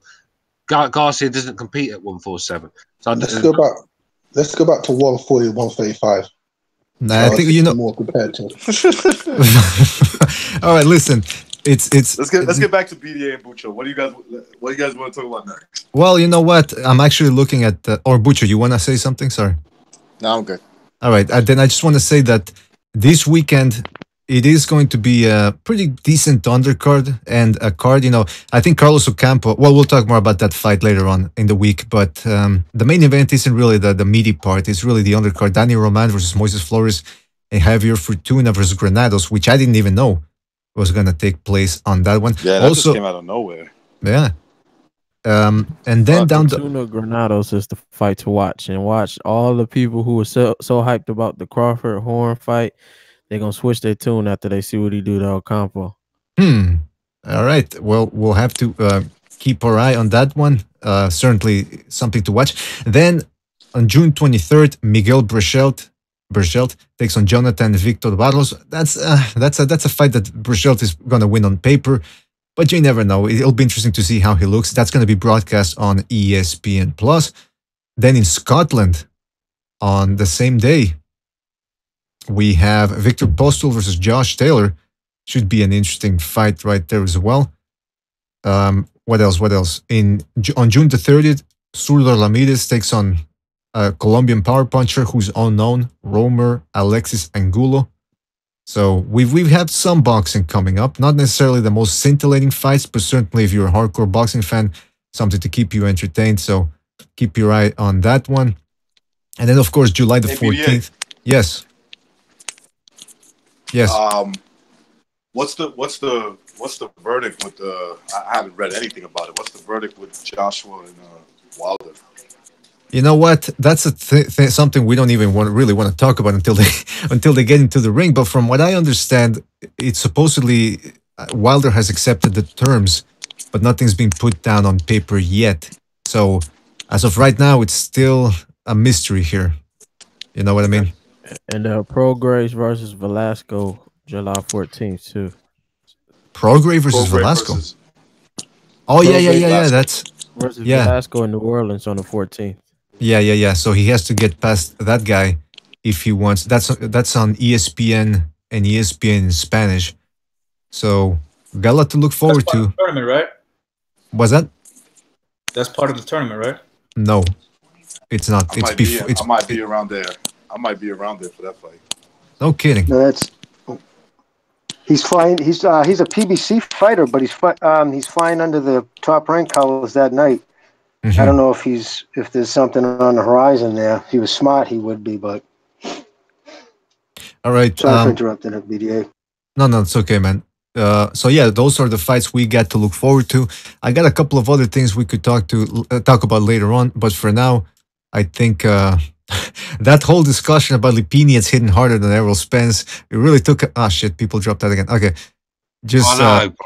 I never said that, man. I don't know why you guys said. I said I'm playing around. I'm playing around boxing stuff. I said, yeah, man. You guys are putting words in my mouth. I never said that shit. I said, yeah, he hits pretty hard. That's all I gotta say. All right. Take it easy. Did I say Spence harder? No. I'm kidding. I thought I heard you say I thought I heard you say Lipinets hits harder than Spence. That's what I thought. I mean, there's a guy. You have the right to say I'm crazy if you say. No, but there's a guy in the chat that makes a very good point. Boxing Stott. I mean, you said that Mikey Garcia has no chance whatsoever of beating Lomachenko, yet you think he's got a decent chance of beating Errol Spence. I tell you why. Because Lomachenko skills are, when you compare skill levels, what Spence has to offer and what Lomachenko has to offer are worlds apart. No, that's true. That's true. I agree with it. Spence is going to be 40 pounds heavier on the night. Yeah, exactly. He's going to come in at like 160. You know what I mean? At some point, size is going to matter. Yeah, I know, but I actually agree with boxing styles. I think if they had both the same level of strength and size, who would win the fight between Spence and him? Yeah, but you can't say that. That's what I'm getting with this shit. This is what I'm talking about. This is why. I actually agree with boxing style. I think Garcia has a better chance of Spence than Loma. I think Loma will just do him easily. If Loma fights how he fought against Linares, Mikey's gonna knock him out. No. Yeah, but Lomachenko is the most cerebral fight. I guarantee you he'll fight like how he fought Linares, and he won't get knocked out. He's gonna get knocked out. He will fight completely Lomachenko's going to fight totally different. You got some He'll balls, fight totally different. He's very cerebral.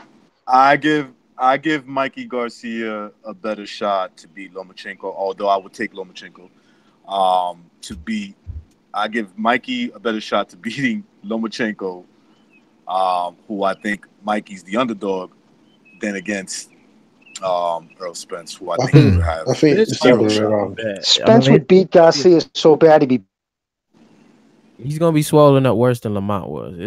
Obviously, but I still think he has a better chance. I don't see him beat Loma at all. Lomachenko's just going to outbox him and go the distance. Spence is going to beat him up. Spence is going to end his distance. Spence might end his career. Spence might end his career. I don't think Lomachenko stops Mikey. I think he does. He ain't going to take that fight if he ain't going to stop him. If he was to stop Mikey Garcia, it's going to be one of those, accumulation shots. Body shot.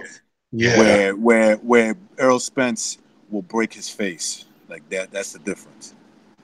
I agree with that. I got nothing against that shit. What boxing style was saying, I agree with him, it's the skill level. I think Spence's game is there's still holes in this game, but no more. There's little to no holes. It's just different styles. It's just a different style. I think hey guys, by the way, has a better sweet science, more of a sweet science style than Errol Spence. But Errol Spence is just like elite brawler, an elite brawler. Bro, Errol Spence, I got nothing against him. I like how he boxes, but he's a brute more than anything else. He's just he's too strong for that weight division, man. He's way too strong for that division. You could be an elite brute, though. You could be. He's pretty good. I got nothing against him, bro. He's pretty good. I like how when he fights. It's just when you compare skill level, that's where I was when you guys talking about what Mikey has a better shot against. I think he has a little more better shot with Spence than he does with Loma because of the skill. That's just that. That's only because of that reasons. Hey, you want to check something out? I agree with the fundamentals of your argument, but I disagree with you. I only disagree with you. It's just an opinion. I only disagree with you with the outcome. That's it. Exactly. You're making points, absolutely. But you want to see something like you go look some training video. Watch the way Spence throws his jab, the way he puts his whole body when he puts you on the end of a jab and his balance. I'm telling you, Spence is it's not just he's not just all brute. I'm telling you, there's some serious skill, footwork, and balance there in that kid. If Crawford ever meets that kid, he's gonna meet the devil. He's gonna meet the devil that night. Well, that's the thing. Why we? That kid, he's gonna meet the devil that night. That's why I'm saying, forget about Mikey Garcia. Forget what Mikey Garcia is saying about Errol Spence. That fight's not gonna happen. The fight that I want to see, and I'm pretty sure. Well, actually, I don't know how. I think most of you don't want to see that one, but Crawford versus Spence. That's the fight to make. And I've been saying it before. Even I actually want to see. I disagree. I want to see. I know you disagree, but forget about Mikey Garcia. Is what I'm saying. Spence. Anyway, listen. Happen in December. What I'm saying is forget about Mikey Garcia. I want that fight more than just about any right now. That's how bad I want that Crawford Spence. See, I want Crawford Spence more than Anthony Joshua and Deontay Wilder. Me too, man. That's a fight. Hey, welterweight, they're gonna throw enough fucking. They throw a ton of punches, but the fell off again. Well, listen, that's a fight to make right there, man. Crawford versus Spence. But then again, like we talked about in the beginning of the show, Spence has to get past Ocampo, and then he probably has to take on the winner of Garcia versus Porter, and maybe even then something else. But that's the thing about Errol Spence is, again, like you guys were saying, Jimmy, okay, he's not back there. Just wanted to let him finish what he wanted to say. But Spence's path to Crawford is much harder than Crawford's path to Spence. It's kind of like Crawford is playing in the Eastern Conference and the NBA. It's a cakewalk, but Spence has to go through the West and play the Rockets, the Warriors. I like the comparisons. He got all the competition. I'm pretty sure the comparisons are good, but I don't get them. That's the problem because I don't know what what he's saying, BDA, is that the Western Conference is deep. There's a lot of really good loaded teams on the Western Conference, where in the Eastern Conference, and I'm sure he's referring to LeBron James. Yeah, it's one team. It's just him. It's basically just him. Not to take anything away, I think he's great, but the comparison is good because if he has to fight, if Errol Spence has to fight the winner of Porter Garcia, it's a tough fight, man. I mean, Garcia's pretty good, man. I don't sleep on that kid. But forget Garcia at 147. Forget about it. It's on the slide, man. He looked horrible against what's his name, Brandon. He's talking about Mikey. He looked horrible against. You're talking about Mikey. No, he's talking about Danny. I'm talking about Danny. Yeah, I'm talking about Danny. Yeah. Oh, I thought you said Mikey Garcia. All right. Yeah, he's looking bad. Well, listen. He's looking all. I want to get back next episode. I want to talk about because I stopped watching basketball a long time ago, but I want to get to who is the Allen Iverson of boxing right now. In other words, a guy with talent. Lomachenko. Yeah, but wasn't Allen Iverson a mental case? Well, I mean, I'm not talking about. I'm talking about like what he does in the basketball court. Oh, okay, his run was one of the greatest runs to take the team that he took to the finals and stop the Lakers from going on being the first team to go undefeated all the way through the playoffs with no other offensive players. I mean, it's a hell of a run. I don't watch a lot of basketball. I don't know a lot about the sport, but I did used to watch it when I was younger. I tell you, I've never seen a team better than the Chicago Bulls with Scottie Pippen and Jordan. That team, man. There's a team right now that's probably better. I think there's a team right now that's better. I've probably watched LeBron James play twice in my life. I just don't like basketball. I just don't. Steph Curry, Kevin Durant. It's a whole new game. I know Duran, Iverson. I know him. I know Duran. I know these players. I just don't watch the sport that often. Yeah, Iverson birthed the Steph Curry's, Kyrie, and the Russell Westbrook. So this new era of point guards, Iverson. Agree. birthed. I was an Iverson fan before I was a coach. Is it Dwayne Wade? He's talking about old. the Miami Heat. He's old now. He's old now compared to the other young guy. I remember him being a good player, but like I said, I don't really watch basketball that much. Not one of my sports. Yeah, I'd he rather was watch big cricket. time. Bit of cricket, mate. Can't be there. Hey, I got a question. Oh man, that's boring, bro. I got a question. Was Dennis Rodman a good player, or because I never really followed? Yeah, he's one of the best defensive players ever. Yeah, Rodman was in that team with great defensive player. Yeah. Yeah. All right, so I always thought that he was with the second run that with the second three, because he won 3 times in a row, 2 different times, Michael Jordan, and the second run, which was probably the better team, he had Dennis Rodman on that team, and he's like one of the best defensive players ever. Well, there you go. I didn't know that. My deducement of the best player of all time is Wilt Chamberlain, and then it's Michael Jordan, and then it's just to give you an example. I know you guys are not real big basketball heads, but on the Golden State Warriors, they got a guy. I'm not gonna say he's as good as Dennis Rodman in terms of defense, but he's really comparable. And that's Draymond Green, right? Like that's. I agree. Well, what's with the squeaky toys in the background? Oh, that's my dog. Sorry about that. You guys, answer this one. Who's the better player? Who's the better player? Prime Kobe Bryant or prime LeBron James? Different styles. Different styles. Yeah, different styles. They're different styles, but who would you rather have on your side? I think the one I side with. Depends on the team. Depends on who you have around him. Oh, come on, Trap. Stop ducking around the bloody question. It depends this, depends that. Look, he's kind of right. Look, Stu, one-on-one. Just say it. Kobe, just answer. Kobe would destroy LeBron. One-on-one. If it's a one-on-one game, no, he would. Kobe destroys LeBron. Yeah, he would. He would, man. Come Dude, on. That's his thing. He even said it on fucking shit that he beat him one-on-one. All right, but you know what? I'll settle this. But the thing is, in a team sport, LeBron is a much more efficient player than Kobe is, because Kobe's a ball hog. LeBron's defense is. He does more all around. I mean, he don't play defense. LeBron don't play defense like that anymore. But I mean, it just depends on what you're looking for and who you got around you.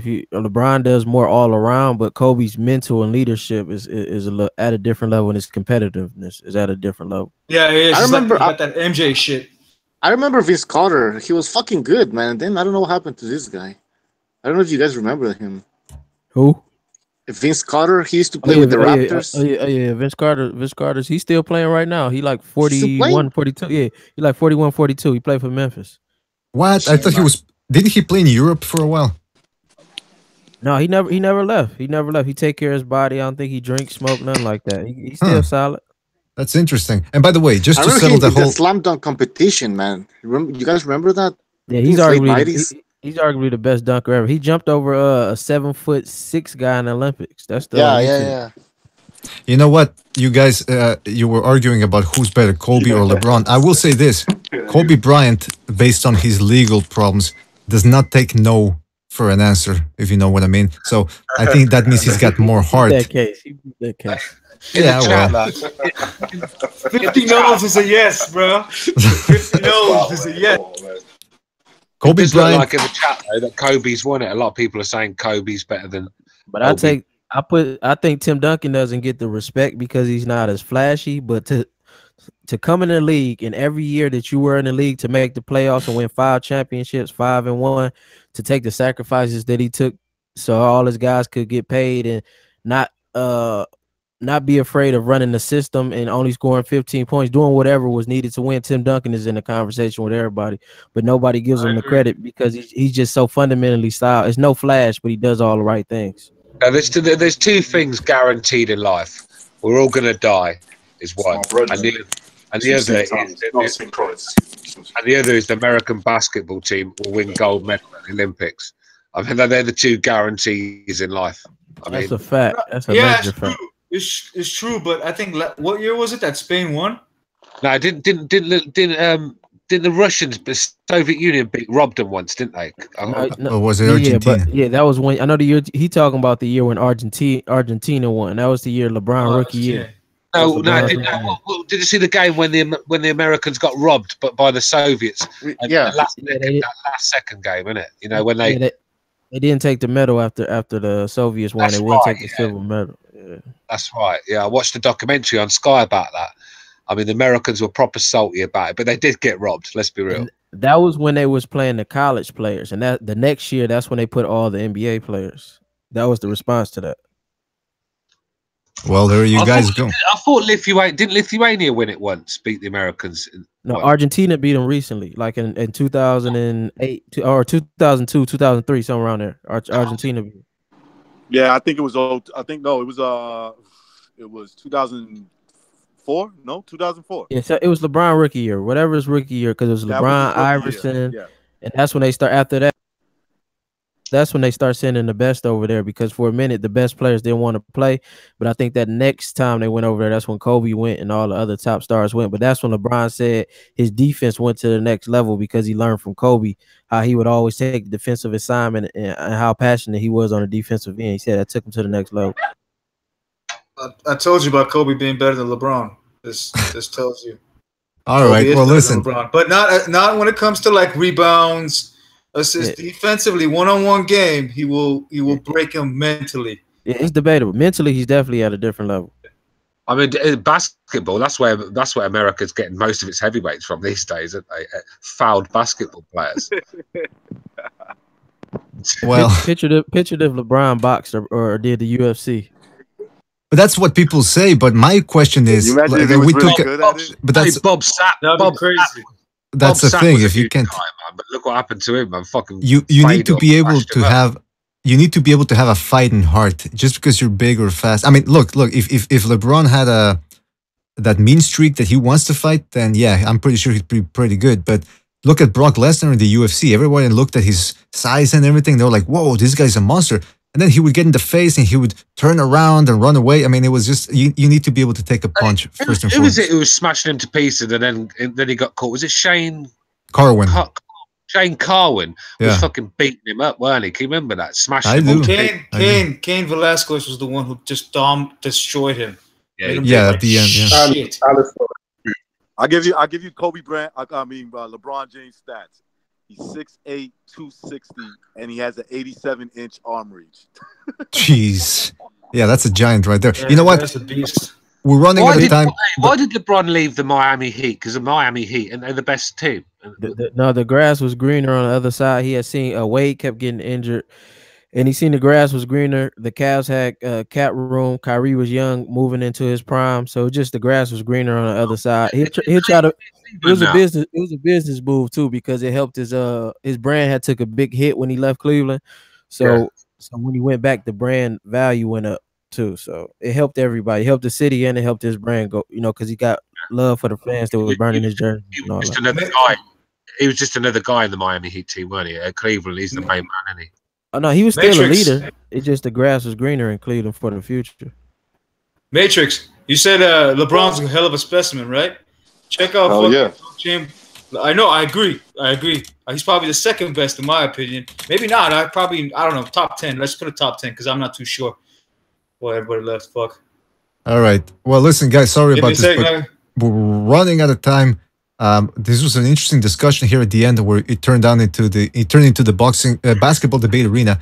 But we do have to go. Next time, I want to ask you guys, or Trap, he seems to know a lot about basketball, who the best NBA street fighters are, the toughest ones that have gotten into street fights and all that. But we'll leave it for another time.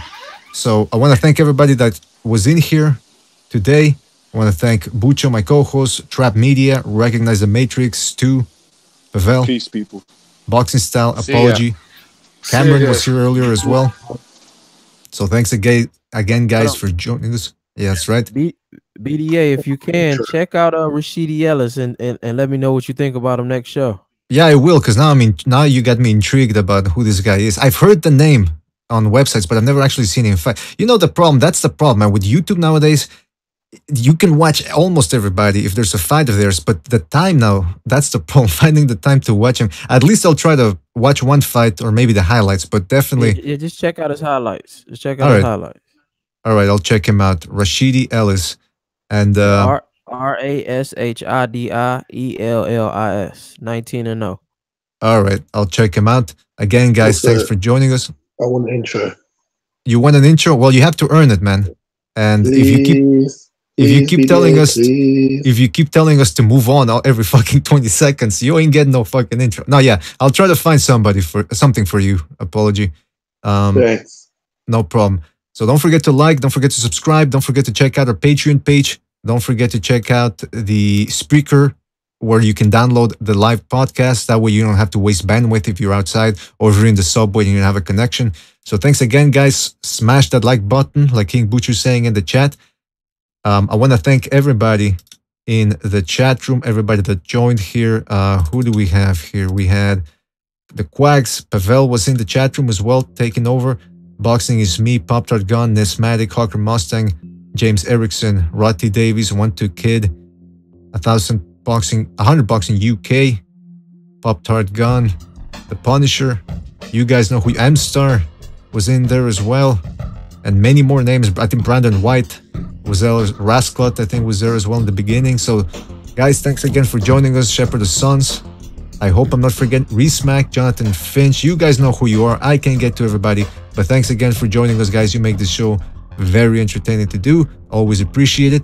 And we'll see you in the next one, folks. Take care.